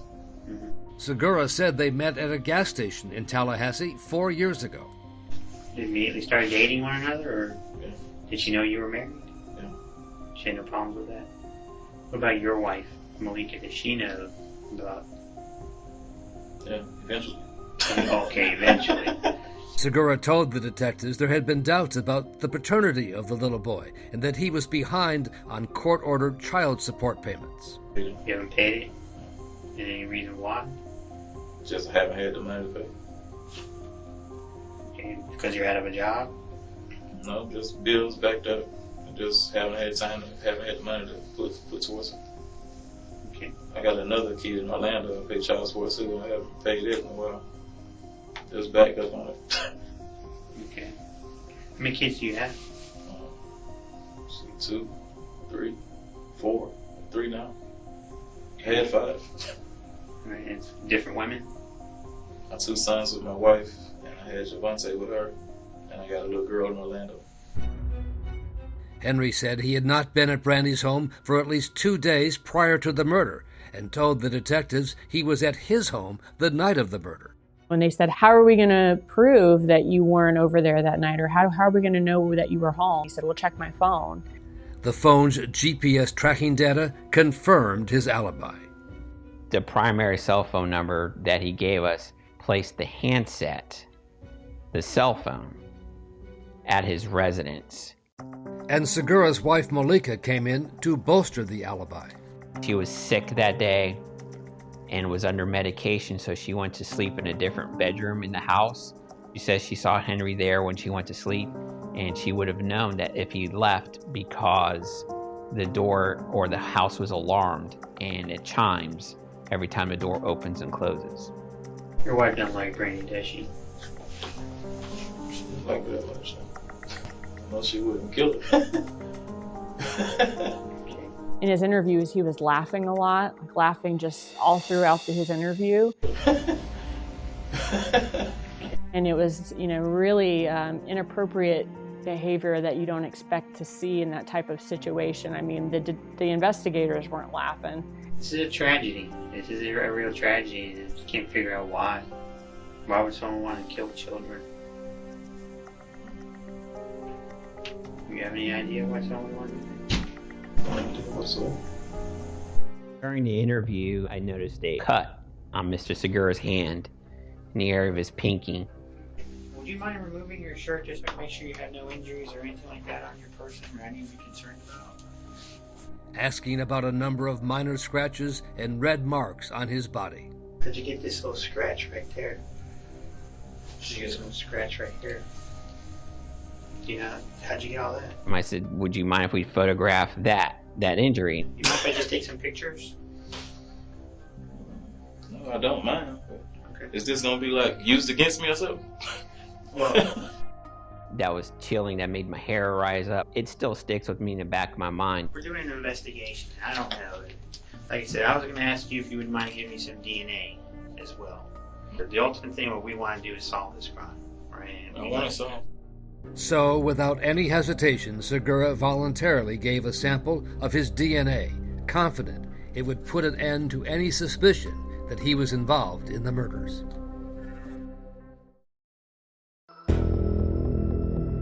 Tallahassee's a bigger city that got a small town feel. This isn't Miami, this isn't Atlanta, this isn't a cartel hub. But in the world of crime, Tallahassee, the Florida state capital and home to Florida State University, is certainly on the map as the place where an infamous serial killer roamed free for too many years. Ted Bundy left his mark here in Tallahassee. So the unsolved murder of Brandy Peters and her 3 children had people here worried. There was pressure from the public to find out what happened and to get this case solved. There was no shortage of leads to follow. Among the items discovered in Brandy Peters' home was a series of cryptic letters from an apparent one-time boyfriend that shed new light on her background. You had a known Tallahassee drug dealer who was dating Brandy, who had fallen into a drug debt himself. A man identified as James Carlos Santos, serving time in prison at the time of the murder. Mr. Santos ultimately was identified as a member of a drug trafficking organization, the Los Zetas Cartel. And DNA found at the crime scene on that phone cord was a possible match to yet another convicted drug dealer who was then living in Italy. We went into Brandy Peters' life. We followed up on every lead, every person that came into her life around that time of her murder. At Tallahassee Police Headquarters, Henry Segura was called back in for a second round of questioning, and he was upset that detectives Mark Lewis and Anne-Marie Johnson had contacted some of his girlfriends. They don't know anything about our relationship that we had. Henry, I already explained this thing to you earlier. I said there is no stone that's being unturned. And you're not the only person who's been confronted with these hard-hitting questions, so to speak. It's not hard-hitting questions, it's just that I just don't see I don't see where is it going to get you. This isn't a case that's going to get solved in 2 days, 2 hours, 2 weeks, maybe even 2 years. I have to go to everything. I have to know everything about everyone. And you have a child with a dead lady. And this turns out that your child with that dead lady happens to be dead. That is serious. Understand? That's why I need to know everything about Henry Segura. I need to know everything about Henry Segura's children. I need to know about your parents. Everything. I need to know what makes you tick. You know that nothing will make me tick enough to kill anybody, especially Brandy and her kids. And then homing in on his alibi that he was nowhere near Brandy Peters' home that Friday. Did you go over to Brandy's at all on Friday? Someone seen me at Brandy's house on Friday? I've got to ask the question. Oh, okay. I'd say, I don't know. Would somebody tell us that? I don't know. I've been seeing a bunch of stuff on I've been hearing about a bunch of stuff on the news and on the internet, but... Okay. Like what kind of stuff have you been reading? Someone said something about I had a key to her house. I couldn't afford to pay the child support, so I killed her before my wife would find out about her, because my wife didn't know about her. And just a bunch of stupid stuff. But in fact, in the 10 days since the first interview, detectives learned that Henry owed almost $20,000 in child support to Brandy, and the state of Florida was about to garnish his wages. The mother of the child is taunting him and saying, "You better pay me my money or you're going to be in jail." Which was completely against everything he told me in the initial interview, where he told me that the two of them get along fine and that she's okay with him making child support payments when he can. And that's not all that he failed to disclose. Let me ask you this. My cooperation. What's your other cell phone number? I don't have no other cell phone. You got a second phone? You do have a second phone. I know you have a second phone. Okay. I'm 100% positive you have a second phone. The only thing I don't know is why you don't want to tell us about the second phone. His secret cell phone records showed that his location was consistent with being at Brandy Peters' home the time that these homicides would have happened. What happened on Friday? Talking about with Brandy. Yes. I didn't have anything to do with whatever happened with Brandy. You were there Friday. Okay. I was at her house Friday. You were there Friday. How you figure this? Okay. I'm telling you, you were there Friday. Okay. You can't think that when something like this happens, that they're not going to find evidence. Okay. You can't think that. We have to get past that. There's no question here. Okay. We have to get past that. Okay. At that point in time, Henry Segura became a suspect. I don't understand. Okay.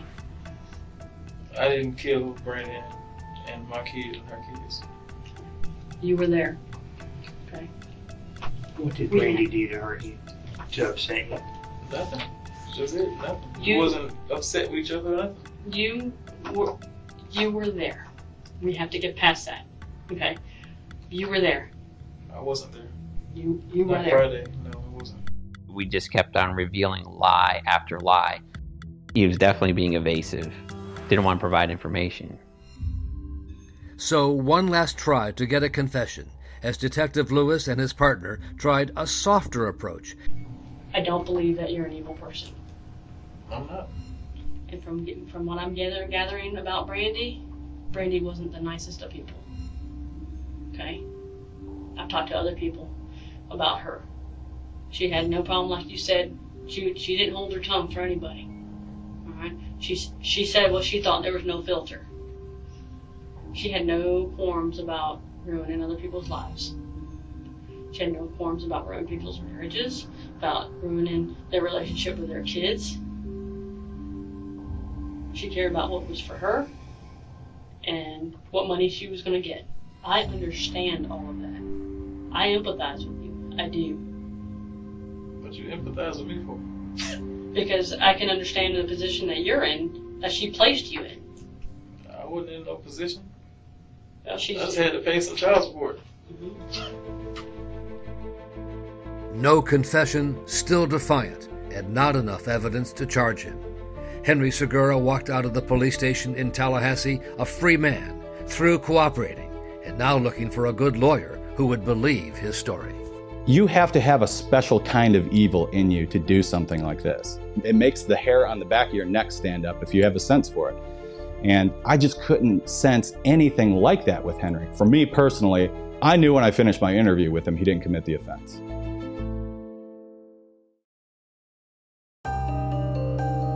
It's a special kind of evil person who would kill 3 children. And for almost a year, Tallahassee police were on the hunt for that person or persons. This is probably one of the most detail-oriented investigations that I've ever seen. And authorities could not ignore the possibility that the murders of Brandy Peters and her 3 children were some kind of drug cartel hit, as her one-time boyfriend, James Carlos Santos, had claimed from his prison cell.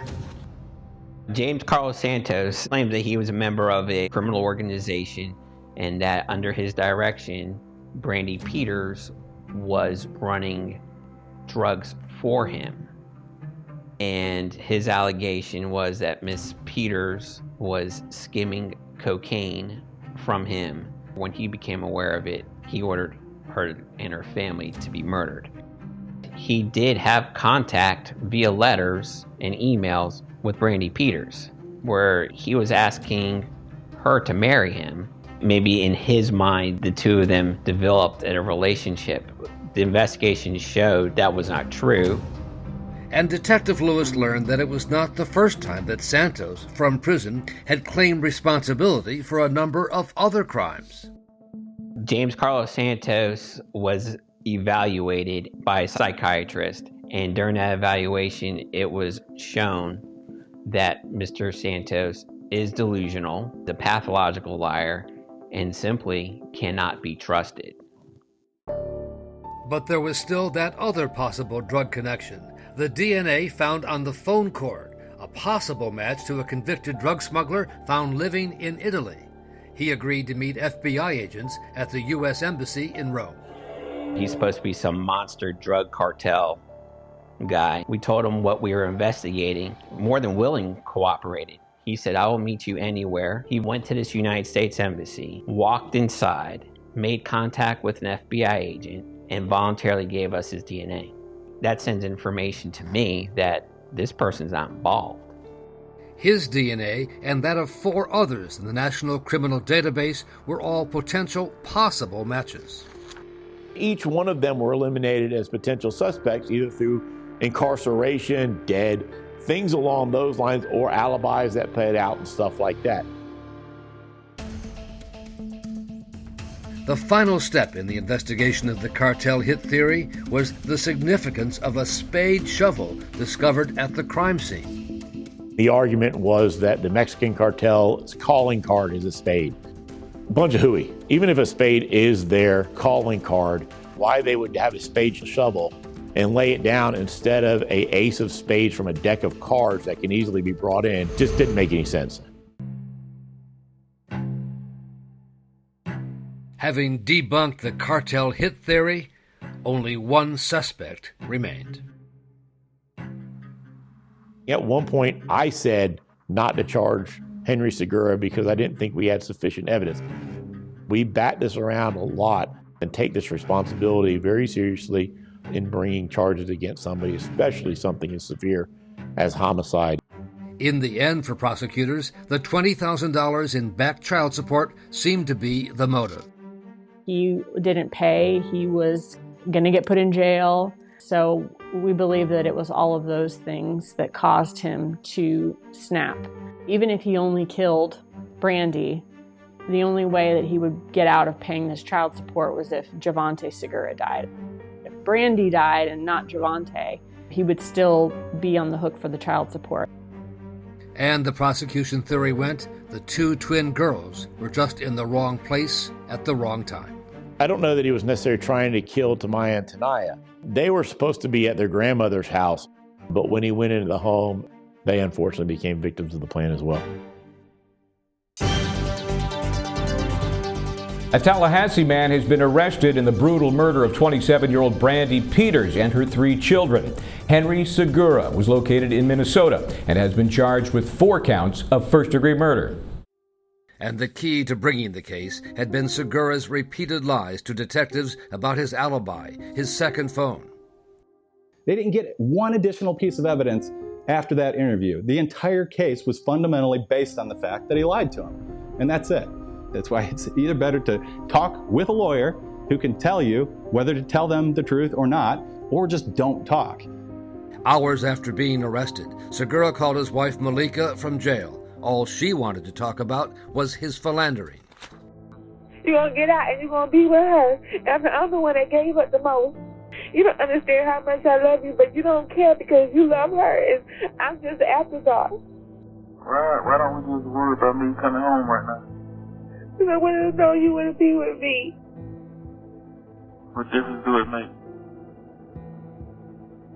Because I'm suffering. I'm sacrificing so much. You know what that makes me feel? Huh? No. All I know is I gave up my life for you, and you chose someone else. And now I got to serve you a new life. It's looking like I gave up mine for you. Huh? Well, it's looking like I gave up mine for you. I can't understand you. It's looking like I gave up mine for you. He was essentially saying he's screwed and he is going down for murder and going to spend the rest of his life in prison. And he did it for her. But as the case was set for trial, Henry Segura's lawyer had a plan, a risky strategy he had used successfully before.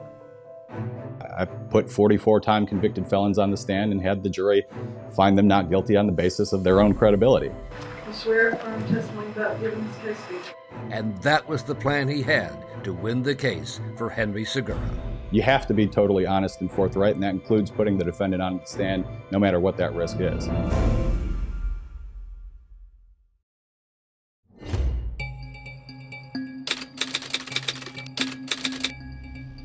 We are in the trial of Florida. It's a death penalty case versus Henry Segura for a quadruple homicide. It's a retrial. A retrial.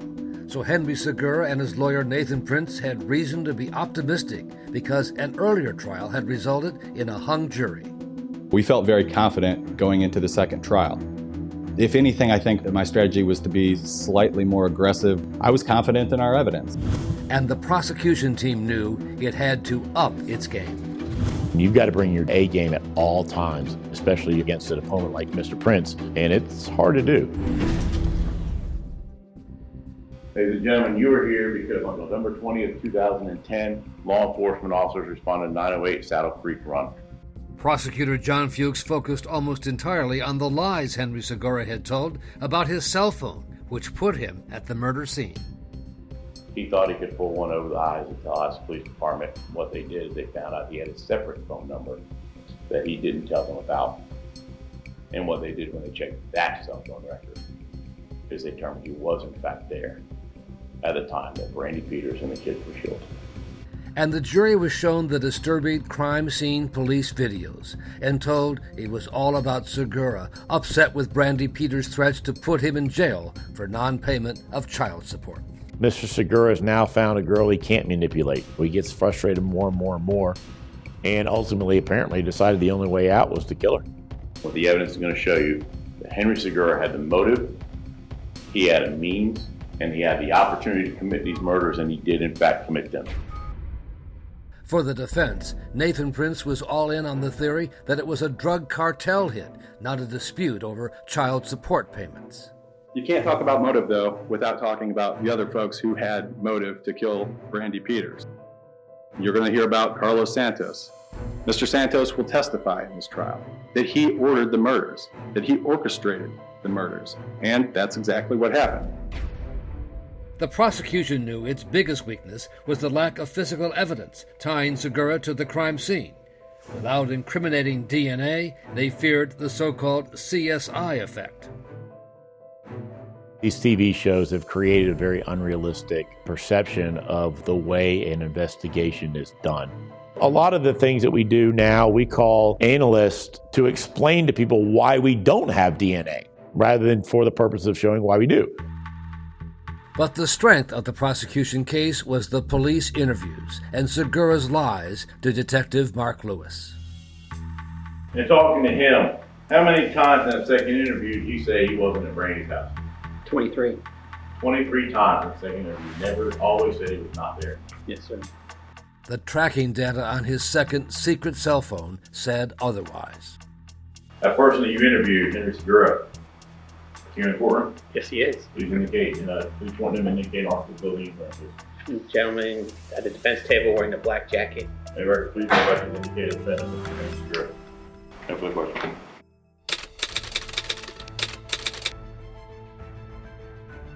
We're going to be back live this morning in what should be an absolutely incredible day in the retrial of Henry Segura. Convicted felon James Carlos Santos was brought from prison to testify for the defense. Did you know Brandy Peters? Yes, sir. How did you know her? I met her around 2000 or 2001. Okay, and what was the nature of your relationship with Ms. Peters? She transported narcotics for me. The reason I put Carlos Santos on the stand is because narrative matters. You gotta give the jury as much of a narrative as you can. Did you end up directing associates of yours to kill Brandy Peters? Yes, sir, I did. And why was that? She had stolen money and drugs. So why now are you willing to take the stand and admit under oath in open court that you directed these murders to take place? Well, because I'm on an active yard in the U.S. penitentiary, and being known as someone who stole from a cartel, and I'm on the compound with them. In fact, one of them was my roommate. So that could be very dangerous for me if I didn't. Did I not promise fireworks at the beginning of the day? Did I not say that this was going to happen? His testimony made headlines, but on cross-examination, Santos had a hard time remembering simple details about Brandy Peters. How tall was she? I don't remember, sir. You don't remember how tall she was? Was she taller than you? No. Was she shorter than you? I don't remember. Don't remember how tall she was either. No, this was a long time ago. So Sure, but you had this girl killed. You don't remember how old she was? You don't remember what she looked like? No. Not at all. This girl that ran drugs for you all these years. You don't remember what she looked like? You don't remember how tall she was? I just told you what she looked like. She was a dark-skinned black woman. But I think the biggest thing is he said he's known her for 10 years before she died. That would make her about, what, 16 or 17? Driving across the country to make contact with some Mexican drug cartel persons, and they're gonna load your car up with cocaine and you're gonna bring it back. Brandy Peters didn't have her own car. She was a child at the time. Even Segura's lawyer knew Santos and his testimony had problems. You know, he's crazy. He's a crazy person. So I don't know how much of his story is true. He's lied about a lot of things. Do I know for certain that he ordered it and he's this big shot like he says? I don't know that. But for the defense strategy to work, there was one witness who the jury absolutely had to believe. Your Honor, at this time, the defense will call Henry Segura. A risky but calculated decision for the defense. I'm not looking for a hung jury. I'm trying to win the case. You got to give them what they want if you want a chance to win. What they want is to hear from the defendant. The defendant has to explain why he lied. So the whole time I was there, I kind of felt cornered. I felt like I was a suspect, so to speak. Do you remember exactly what that was based on? Your feeling that you were being cornered or looked at as a suspect? Just being a black man inside of a small room with two white guys with guns. You know, I was kind of scared, intimidated a little bit. So. Only Henry could explain why his cell phone was where it was during the time that the state showed it was near the victim's house. At the time, you lied to him, right? Yes. Because I honestly didn't think that me lying to him about having sex with a bunch of different women would, result in me being arrested for murder. That was a lie that you persisted in throughout your interviews with them, correct? Even after they confronted you about the 408 phone? Yes, sir. You never gave in and just told them, yeah, that's my phone. Yeah, I'm hooking up with all these women. No, sir. Henry is a dog, like a lot of guys are dogs that cheat on their spouses or girlfriends or whatever. But you can't drown children while you stare into their gasping faces without being the devil. You know? That's the devil. And now the prosecution needed to prove in their cross-examination that that's exactly who he was.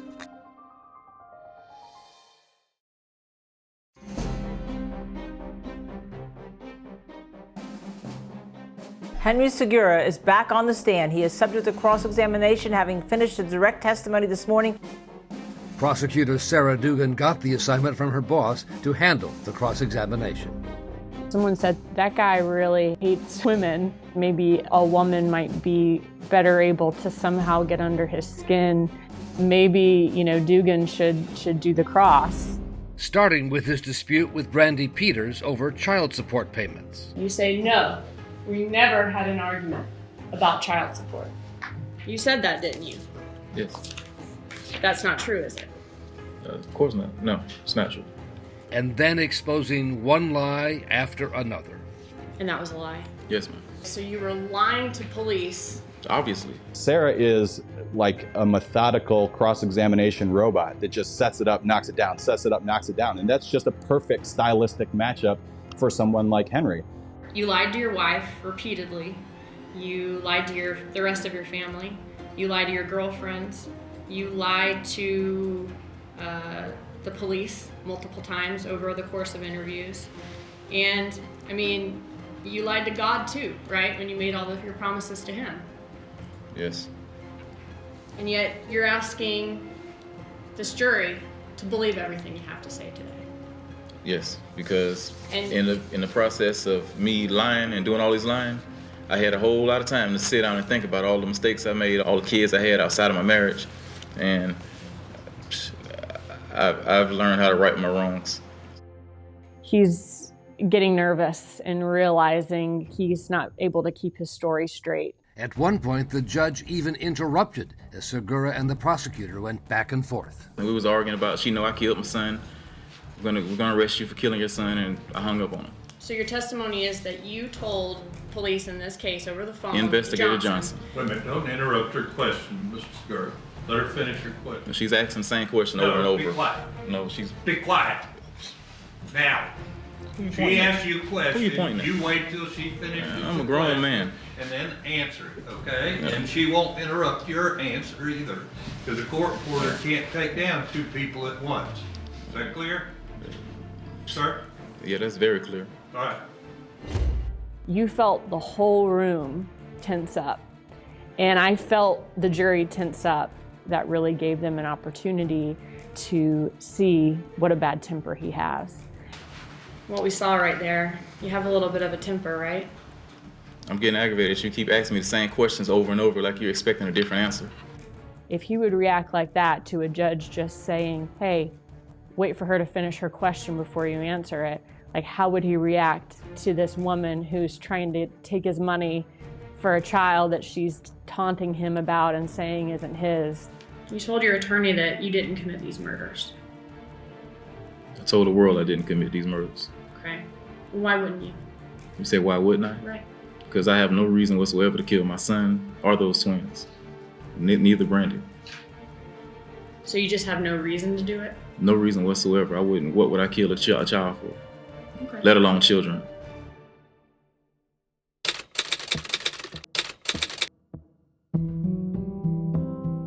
The attorneys now will present their final arguments.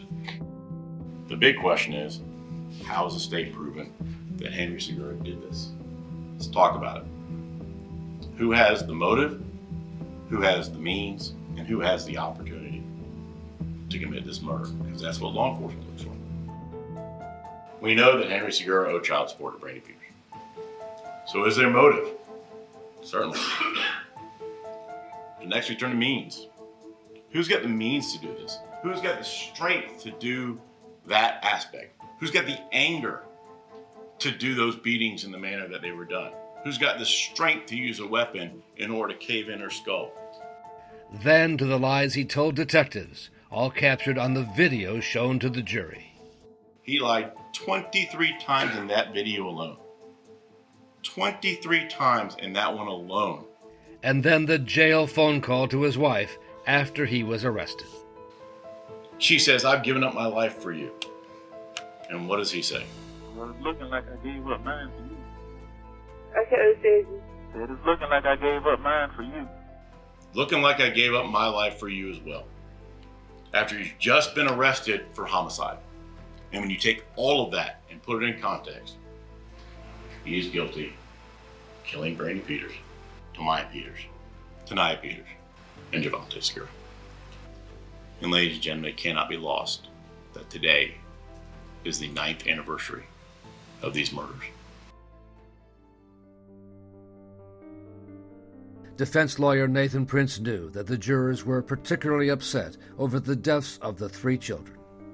It's hard to get them to get past the emotion of seeing dead children. A lot of those jurors were parents, and that makes a jury want to punish someone. In some ways, they would rather punish the wrong person than that nobody get punished. Folks, this ain't baby mama drama stuff. This is the most heinous, violent offense in the history of Tallahassee, right?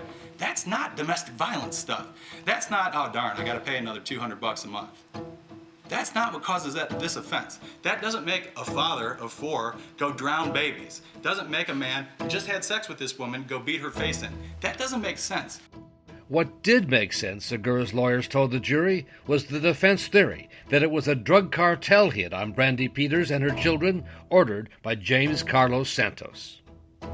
They found like 7 or 8 letters from Santos to Brandy, and these are all sent within like the 2 weeks leading up to the murder. What it says on the back of this envelope is death before dishonor. Word is bond, bond is life, and a man should give his life before his word fails. Dear Mr. Mailman, if this letter happens to get lost, just send it to heaven because it's going to an angel. On the other side it says, I thank God for you, and I ask that he look out for you and our 3 little angels. Chilling, right? And then an effort to explain his client's outburst the day before with the judge.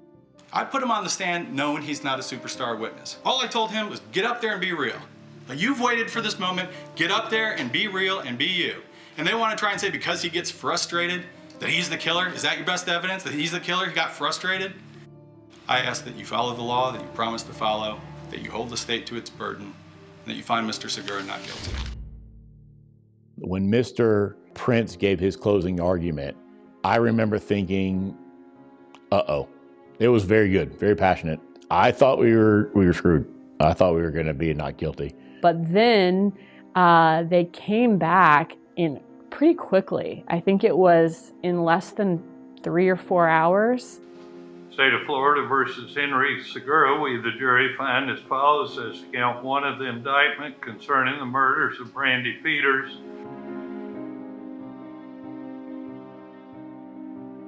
The jury finds the defendant is guilty of first-degree murder.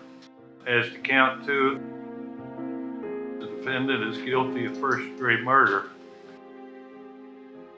As to count 3, we, the jury, find the defendant is guilty of first-degree murder. As to count 4, we, the jury, find the defendant is guilty of first-degree murder. It's been dated and signed by the foreperson. It was surreal. Quite frankly, I can feel it right now. You get lightheaded, you think, holy crap, we did it. And of course, the sadness that the only reason you're there is because 4 people lost their lives. The moment that Henry snapped at the judge.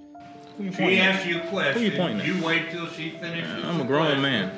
I think that gave them the excuse that they were looking for to say, yeah, that's the guy, we can punish somebody. That was the moment I think we probably lost the trial. But now even higher stakes, as the jury would decide whether Segura would get the death penalty or a sentence of life in prison. This is not a case of a single murder. It is a multiple murder. It is a murder of a family. It is a murder of children. But then a surprise, as the defense came up with an unconventional and aggressive strategy. Frankly, we were hoping for a death verdict because, as you can probably tell, I'm pretty cynical about the entire process and know that you don't get the same attention from appellate courts without a death verdict on the table. And Henry and I talked about that, and we talked about what a psychotically aggressive strategy that was to invite a death sentence. We believed the best way to protect him was to invite a death verdict. Do you wish them to make an argument in opposition to the death penalty? No, I didn't. And what is your thinking on this? I'm thinking that whoever's responsible for these crimes deserve the death penalty. If they feel I'm guilty, then they should sentence me to death. So you understand by taking this action, it's going to increase the likelihood that the jury will come back and recommend a death penalty, and that ultimately I would order a death penalty if they so recommend it. Yes. And that's what you want to happen? Yes. The jury did not take long to make its decision on how Henry Segura should be punished. We, the jury, unanimously find that Henry Segura should not be sentenced to death as to each of the 4 counts. Not sentenced to death, but life in prison. Exactly what Henry Segura did not want to have happen. A surprise outcome that denied Segura what his lawyers thought was his best shot at appeal. I don't know if the life sentence was reflective of doubt or if they just did it to screw us, because obviously we were inviting a death sentence. Justice in its own way for the murders of Brandy Peters and her 3 children, condemning Henry Segura to a life behind bars without the possibility of parole. If there's nothing further, we'll be in recess.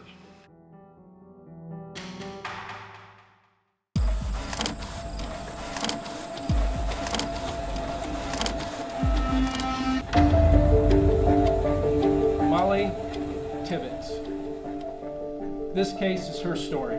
This case is a story of Molly's disappearance and the story of Molly's murder. This is the Molly Tibbetts missing persons case. Molly Tibbetts. Molly Tibbetts. Despite search efforts over the last few days, there is still no sign of that missing woman. This was something huge that was happening. We have raised $172,000 that will be paid to you as soon as Molly is safely home.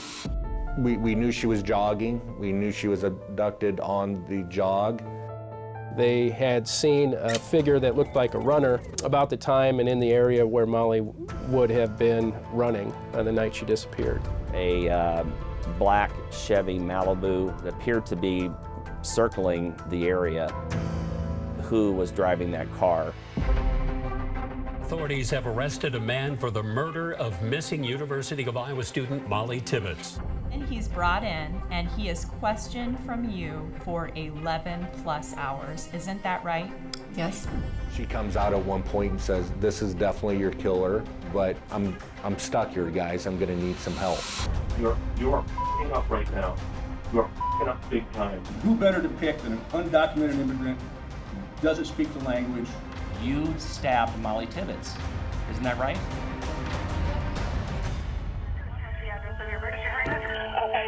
Your wife is in a bar. You said she's unresponsive. This is what he's going to tell you. How to get out of that situation. And I grabbed the gun. Trying to find the first place to put a body. No, sir. The only thing they could do was kill him. You want to say anything? We, the jury, and to find the defendant.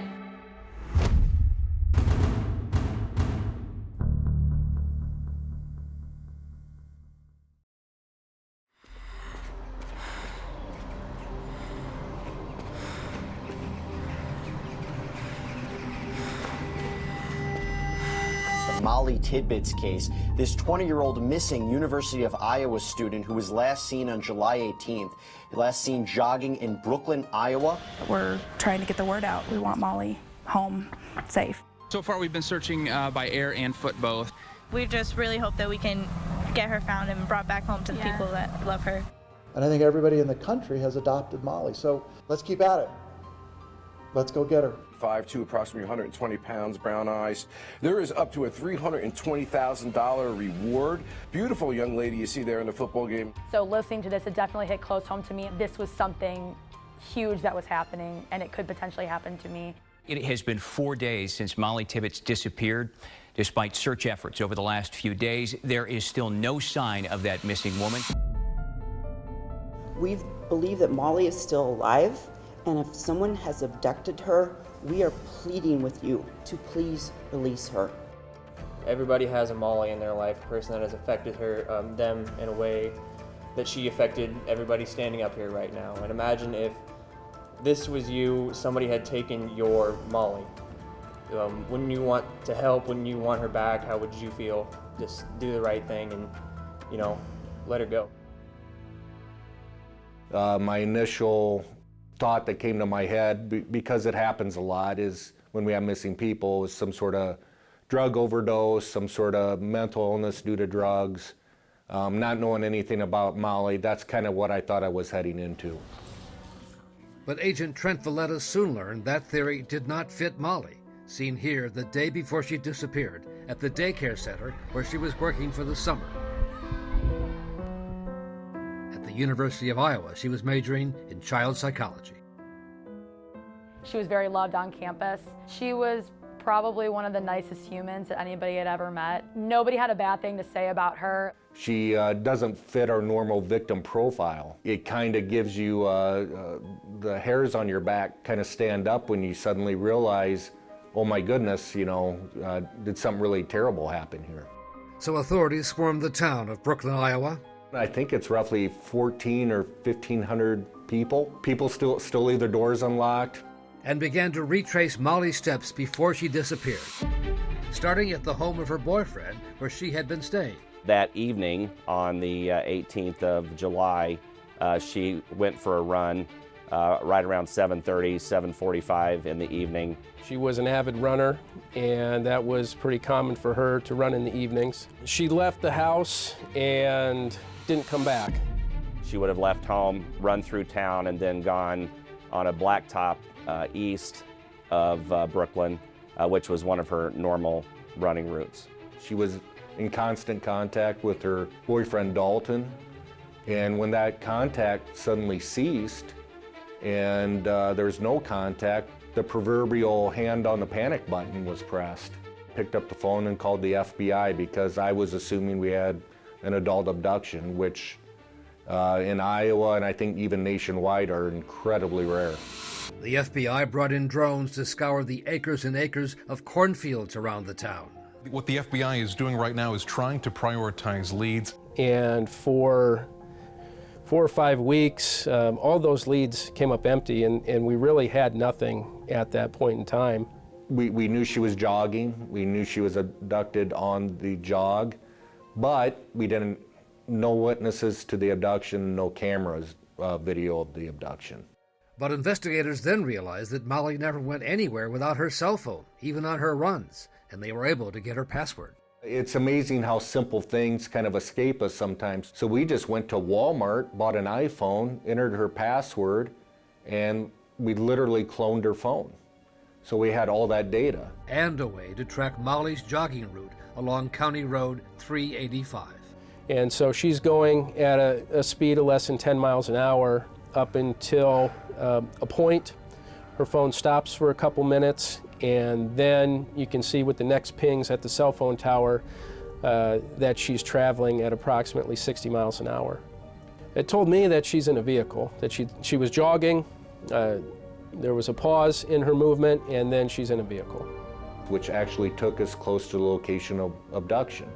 There's always the hope that you'll find the person alive. But as hours become days, become weeks, the hope that she'll be found alive becomes, less and less.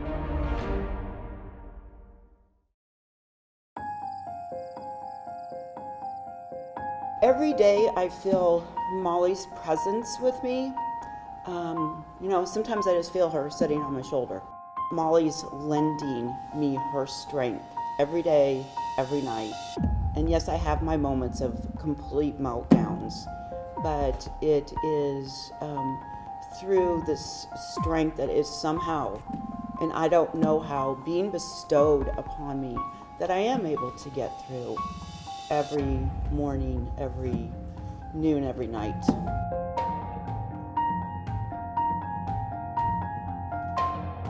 We spin our wheels. We spin our wheels for several weeks. We developed suspects that none of us really felt good about. But because of the resources we had, we literally ran the leads into the ground. Doing background on Molly, she was telling all of her family members she was going to marry Dalton. She knew he was about to propose. Every investigation involving a disappearance or a homicide, officers are going to start with the inner circle of the victim and move their way out. Was Dalton Jack a suspect? Yes, he was. But text messages between Dalton and Molly suggested not everything was happy. There was some allegations that Dalton had a brief relationship with another young woman, but ultimately Molly had forgiven Dalton for whatever had been going on. And detectives were able to determine that Dalton had been 2 hours away in Dubuque at the time she was abducted. He was working construction on a road crew, fixing a bridge at that time over the Mississippi River, where it would have been physically impossible for him to be in Brooklyn, so he was ruled out fairly quickly. So it was back to the area, all along County Road 385. Sometimes we were kind of chasing our tails looking in the wrong direction. But then the canvassing never stopped. They found a video from a resident who actually had 4 different cameras on his house and garage that when some of the investigators were reviewing this footage, they had seen a figure that looked like a runner about the time and in the area where Molly would have been running on the night she disappeared. Just a glimpse, but an important one. So the investigators, they began to look at all of the cameras and noticed a black Chevy Malibu that appeared to be circling the area just after Molly had jogged through that same area. Going one way, then another, and then back again, all within a few minutes of Molly passing by. So that really became the focus of the investigation, was figuring out who was driving that car, and it was the thing, really, that broke the case. The car guys there, they're like, well, these are non-factory mirrors, and their chrome mirrors are non-factory, and it's non-factory door handle. But how on God's green earth are we going to ever find that car? But the very next day, the car was spotted by an off-duty sheriff's deputy on his way home. Lo and behold, the Malibu's coming right at him. And he calls me and says, "Hey, Trent, that car we're looking for, I'm behind it now. What do you want me to do?" Just follow him home and say, "Hey, we're just looking for Molly. Have you guys seen or heard anything?" His name was Christian Bahena Rivera, an undocumented immigrant from Mexico working on a large Iowa corporate farm. He said he spoke no English.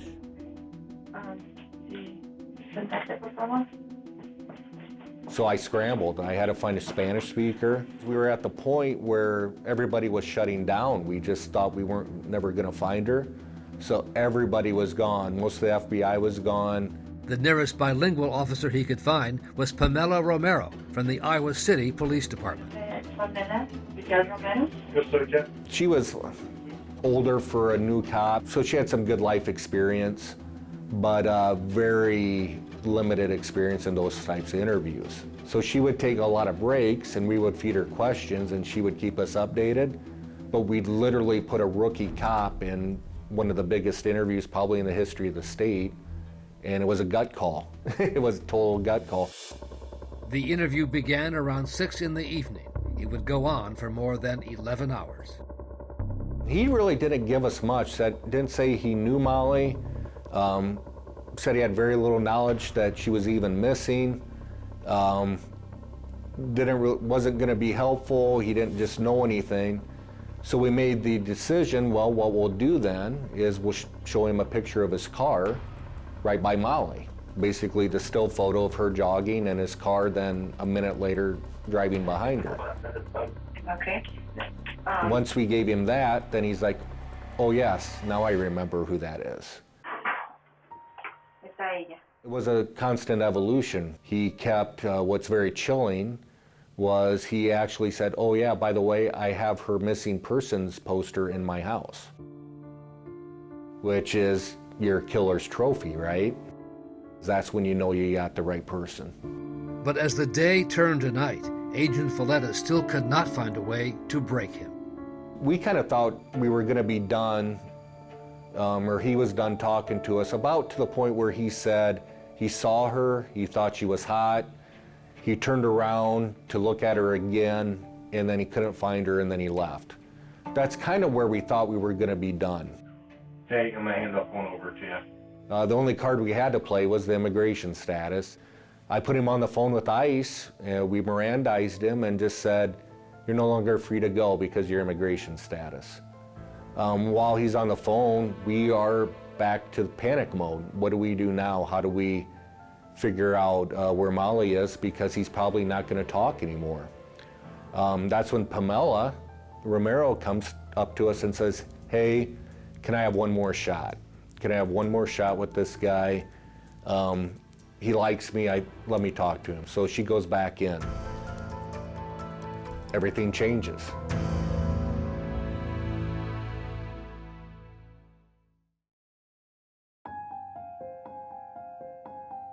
It was now well past midnight at the sheriff's office in Montezuma, Iowa, and the interrogation of Christian Bahena Rivera was at a standstill. There was, more than one occasion where he would kind of slump down in his chair, pull his hat down over his eyes, and appear to rest. Officer Romero was in and out of the room, getting advice from lead investigator Trent Valletta. She comes out at one point and says, "This is definitely your killer, but I'm stuck here, guys. I'm going to need some help." Hey, Christian. And it was your old school good cop, bad cop scene. How are you feeling? Lead investigator Trent Valletta and FBI agent Nick Potritz were going to turn up the heat. Oh, and I understand that you're trying. Ellos saben que estás tratando. And because you have a bad problem. Bahena Rivera had claimed he had a condition that caused him to black out and could not remember what happened to Molly. I think it's the easy way out for people not trying to talk about how much of a monster they are. It's kind of a standard excuse for bad behavior. And so that's what Rivera says. I'm trying to remember, but I'm trying for the memories to come back, to come out, but I know that I'm in trouble already, and if I know something, I'm gonna let you guys know. We understand your problem because we've dealt with it before. You're not the first person that we've come across who's had this happen to them. Okay, Chris, you look at me now, okay? Just look at me. She's going to talk, but look at me, okay? It could be true that you don't remember everything. Do you understand that?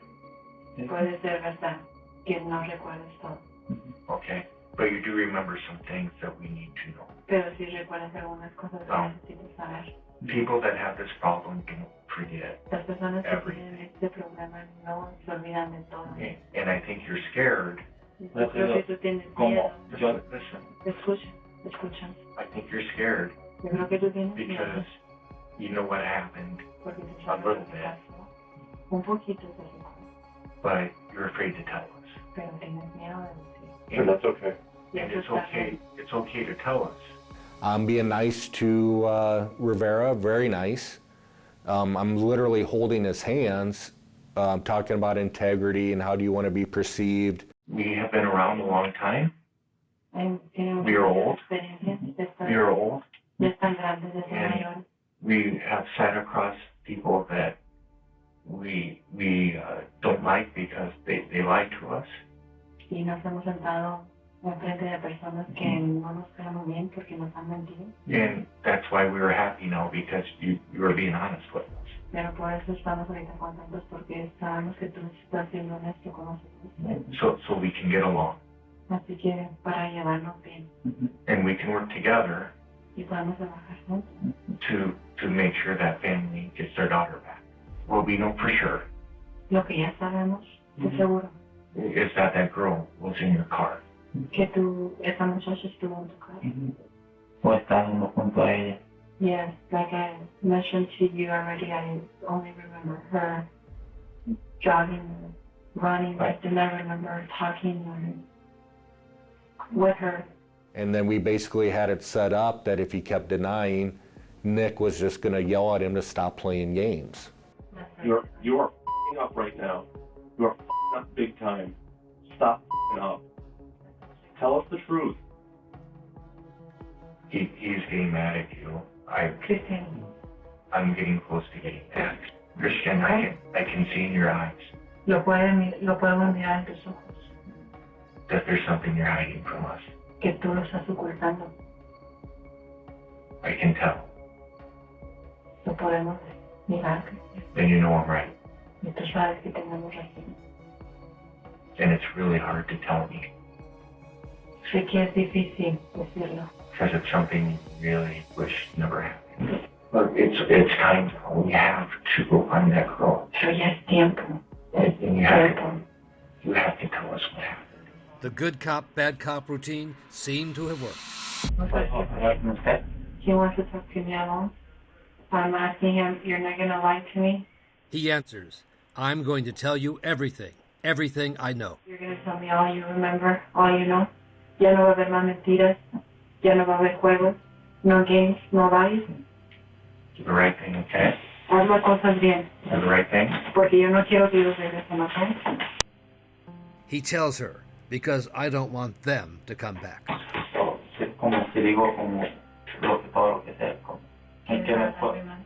But he basically said, look, I can't tell you guys, but I'll tell her, which means he wanted to tell Pamela. So we left, and then his story evolved again. And then the two of them alone, speaking in Spanish. I do remember that I was fighting with her. I remember that I brought her into my car. She had blood. I remember that we were in corn. I remember that's where I put her. I would certainly characterize it as a confession that he had been the one and only person responsible for Molly Tibbetts' death. And they now had the Christian Rivera telling him that, yes, I can take you to her. Yeah, we're about at 4:35 in the morning at that point. I remember just being covered in mud, crawling through these Iowa cornfields. You know, Rivera actually pointed out exactly where she's at. She's covered in corn stalks. The thing that is the characteristic that stands out is she had very colorful running shoes, and those were visible. Her clothes scattered about, the position of the badly decomposed body, indicating there had been a sexual assault. Authorities have arrested a man for the murder of missing University of Iowa student Molly Tibbet. 24-year-old Christian Rivera faces a first-degree murder charge. He had led them to Molly's body. Her blood and DNA were found in the trunk of his car. And he had essentially confessed. The case seemed ironclad until prosecutors learned there was a problem with the Miranda warning given to Bahena Rivera during the interrogation. Nothing on this tape could be used at trial.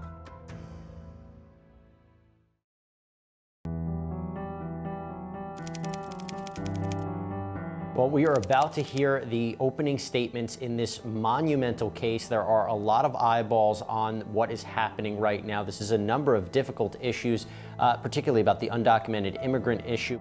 And that issue had brought even more attention to the case, as politicians across the country had used Christian Bahena Rivera's undocumented immigration status as a campaign talking point. You heard about today with the illegal alien coming in, very sadly, from Mexico. Did not help our case, no. From our perspective, that was something that was somewhat of a minefield and not in any way a benefit to us.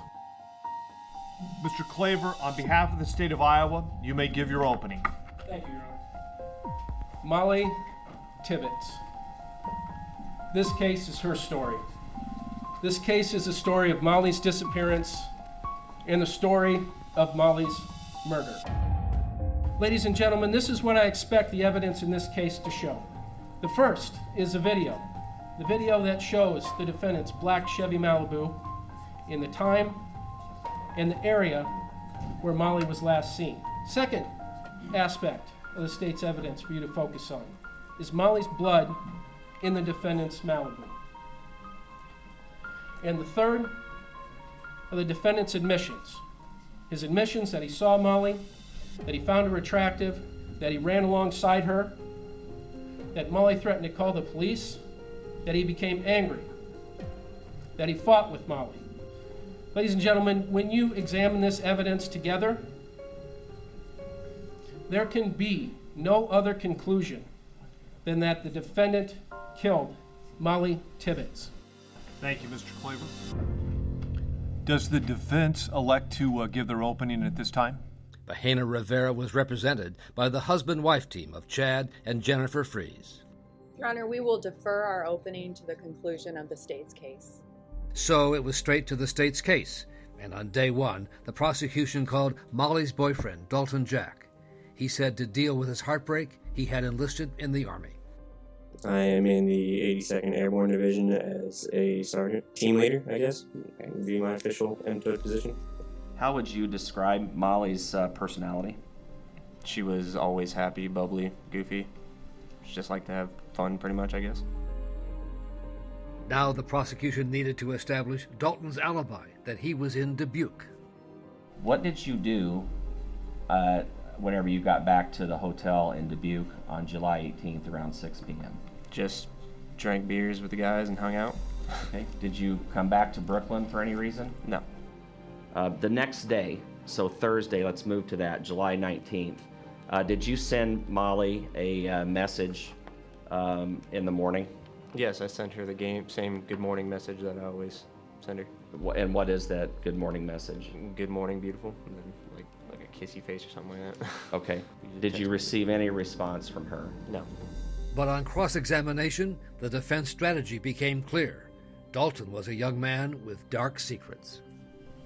You also told officers on that same interview information that you withheld before, right? Correct. And that information that you withheld before was that you'd had a relationship with a woman other than Molly, right? Correct. What did you tell officers the reason you withheld that information? I didn't deem it necessary. You didn't deem it necessary? I didn't think that it was pertinent to the case. So you didn't think it was pertinent to tell law enforcement officers that you having an affair on your true love was not pertinent to the case, right? I was 19 years old. Explain to me what you mean by that. I was 19 years old. It was the beginning of the relationship, and I screwed up one time. Molly knew about it, and we got past it.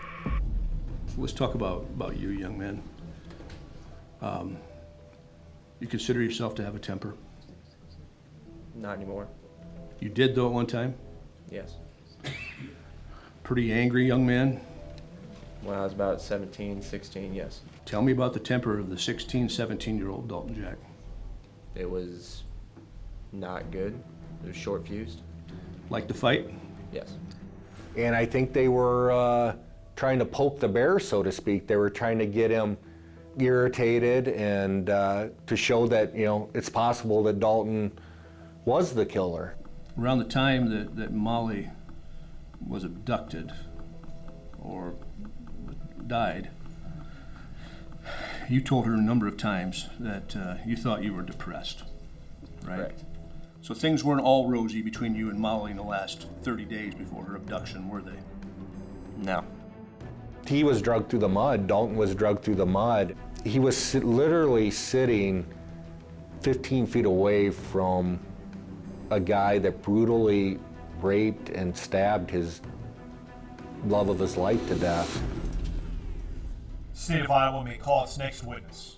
Iowa City police officer Pamela Romero had conducted the 11-hour interrogation of Bahena Rivera and a follow-up round of questioning in the cornfield where the Miranda warning had been correctly stated. Now, did you have a discussion with the defendant about the appearance of the runner, female runner that he saw? Yes, I asked her what he thought of the female runner first, and his answer was, I found her attractive. Did he ever use any other term other than attractive to describe the runner that he saw? He stated at one point that he thought that she was hot. And she described how Bahena Rivera later took her and other officers to this cornfield and pointed to the location of Molly's body. He remembers that there was blood. He told me that he took her out of the car, put her on top of his shoulder, carried her inside into the cornfield, laying her down, covering her with corn leaves, and leaving right away. Well, did you ever then press him then on more details? How did you go about doing that? His answer was, I brought you here, didn't I? So that means that I did it. I don't remember how I did it. Pamela Romero, our officer, really hit a grand slam at trial. She did a phenomenally good job in recounting his interview, which is a difficult thing for a witness to do without a recording being played. But on cross-examination, the defense did play speeded up stretches of the video with no audio, showing their client appearing to be asleep. He fell asleep multiple times during breaks of this interview, isn't that right? According to the recording, yes. During my presence, no. This man, he works a tough job for 12 hours a day, 12 out of the 14 days a week, isn't that right? That is what he told me, yes. And then he's brought in and he is questioned from you on and off for 11 plus hours, isn't that right? The interview went for 11 hours, yes. And it was not until the very end, the last couple of hours, that he was willing to give you really any information. Is that right? That's not the way that I took it. Now, ma'am, you testified that you don't know anything about a false confession. Is that right? Yes. You don't know what the definition of a false confession is? No, I do not. You don't understand that concept whatsoever? No, not at the moment, I do not. Having planted the seeds of doubt about a possible false confession, raising questions about Molly's boyfriend Dalton. The defense was now ready to play its final card. We have a shocker for you in Iowa in the Christian Bahena Rivera trial, the man accused of killing Molly Tibbetts. Defense calls Christian Bahena Rivera.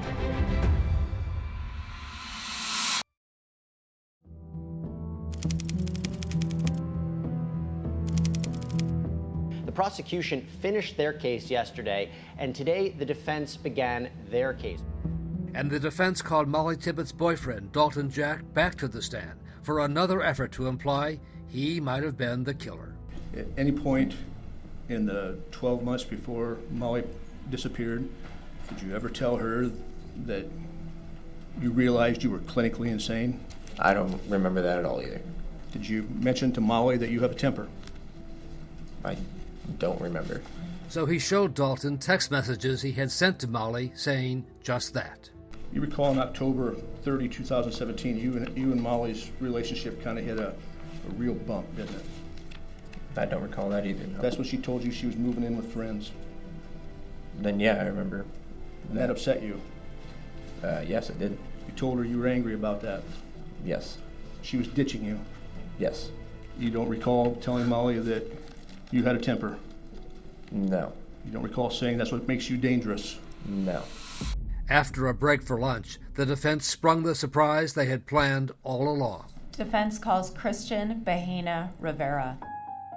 The defense hid it from us, which they can do. Even in their opening statement, they made no mention that he was going to testify. Sir, I'm going to bring up on your screen, that is Defendant's Exhibit F. Photos of Bahena Rivera and his family. The jury was able to see the defendant. They were able to get photos in. Actually, they were over our objection. So it personalized him to that point. So I think, you know, that was one of the things I was concerned about. And then Bahena Rivera offered his version of what happened, showing where he said 2 men in ski masks and sweaters with weapons forced him to drive, and where they passed Molly Tibbetts as she was running. What happened next? One of them got out of the car. What happened next? I've heard them opening the trunk. What happened next? I just heard a movement in the car, and then that the trunk closed. And then, he testified, he was ordered to drive to the cornfield where Molly's body was eventually found, and the 2 masked men disappeared. Did you look in the trunk? Yes. What did you see? A body. Was that the body of Molly Tibbetts? Yes. What did you do next? Well, I stayed there a couple of minutes thinking what to do. And then I decided to take the body out. Why didn't you call the police, sir?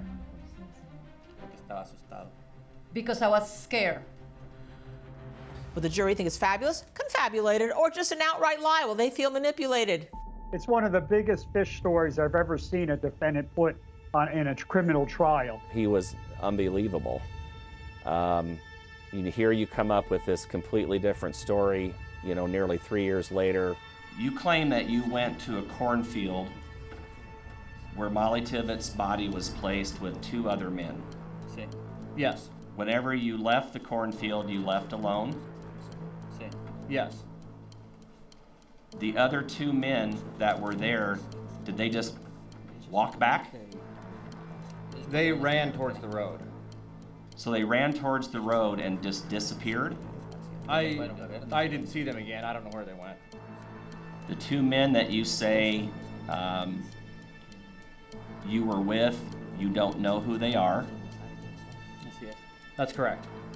But you just happen to remember that one of them used the name Jack. Yes. The last name of Molly's boyfriend, Dalton Jack. You stabbed Molly Tibbetts, isn't that right? No. No. You're the one that did that, isn't that true? Objection asked and answered. You alone took Molly Tibbetts into the corn, isn't that right? Yes. The 2 men that you mentioned didn't help you do that, is that right? Correct. and you left her there for nearly 5 weeks, correct? Correct. Good morning, ladies and gentlemen of the jury. You've heard a case and evidence about a young woman who went for a run on July 18th of 2018, and she never came home. She was confronted by this man. She crossed paths with him, and it ended her life. She was attacked brutally by him. She was stabbed repeatedly by him. Can you imagine what that was like for her? 5 weeks, Molly's body laid in that cornfield. And you know who knew about that? One man. One man knew, and he is here. His name is Christian Bahena Rivera. I want to break for just a second and talk about, just briefly, this man's testimony yesterday. Right? All of a sudden now we have these two men, right? He gets up and gives us this different version of what happened. You know what the problem is with it? It doesn't make sense. Why would this happen? Because he's angry? Because he wants to have some sort of relationship with her? Because he finds her hot or attractive? Goodness. That's what happened. Molly's no longer on this planet because of the defendant. All of the evidence here points to one verdict. The defendant, Christian Bahena Rivera, is guilty of murder in the first degree. That is your verdict. Thank you. You don't decide this case based upon emotions. You don't decide this case with emotions tugging at your heartstrings. And you have to ask yourself if this crime could have been committed by 5'7" 125-pound Christian Bahena in that short time frame. Could he have overpowered this woman? Could he have stabbed her 9 times, tossed her in the trunk, and then headed south? That makes no sense. You saw Christian Bahena's testimony. He sat there yesterday, and he gave you his version of the events. It makes every bit as much sense as the state's theory that an undocumented immigrant runs up alongside Molly Tibbetts on a highway in broad daylight, gets angry, and decides to stab her. Absolutely does. We think Christian's confession or his statement was inaccurate, it was false. You see here, he fell asleep 3 different times. Who better to pick than an undocumented immigrant who doesn't speak the language, who has nobody here to speak of to help him out? Folks, there is serious doubt in this case. Serious doubt. Christian Bahena Rivera has not had the case against him proven beyond a reasonable doubt. And the only verdict that you can come up with under these facts and what you heard right there is not guilty. Thank you. The jury was out for some 7 hours, over 2 days. I remember that day just waiting and waiting. Why is it taking so long? The longer it goes, the more worried you get, and everybody's nervous. You don't really look at anybody, talk to anybody until the jury comes in. At this time, Mr. Bahena, I'm going to ask that you rise along with your attorneys, please. And I would ask that the court attendant read the jury's verdict. We, the jury, find the defendant, Christian Bahena Rivera,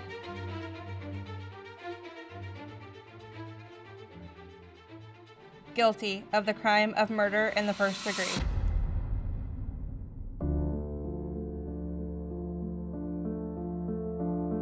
I mean, we had a situation where a client gave a statement, and he had her DNA in the trunk, and he led him to the body. That's all pretty incriminating evidence. Mr. Bahina Rivera, you and you alone forever changed the lives of those who love Molly Tibbetts. And for that, you and you alone will receive the following sentence. A lifetime sentence with no eligibility for parole.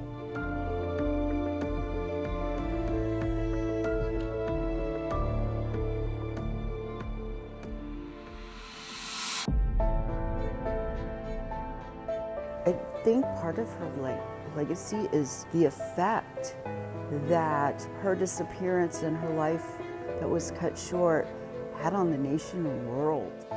A statue dedicated to Molly Tibbetts and the artwork of children she had hoped to one day work with are now on display near the place where she was killed. Seeing those kids painting and sewing quilts, this is important to us. It's exactly how she would have painted it, I think. Molly's parents hope their daughter will be remembered not for how she died, but for how she lived.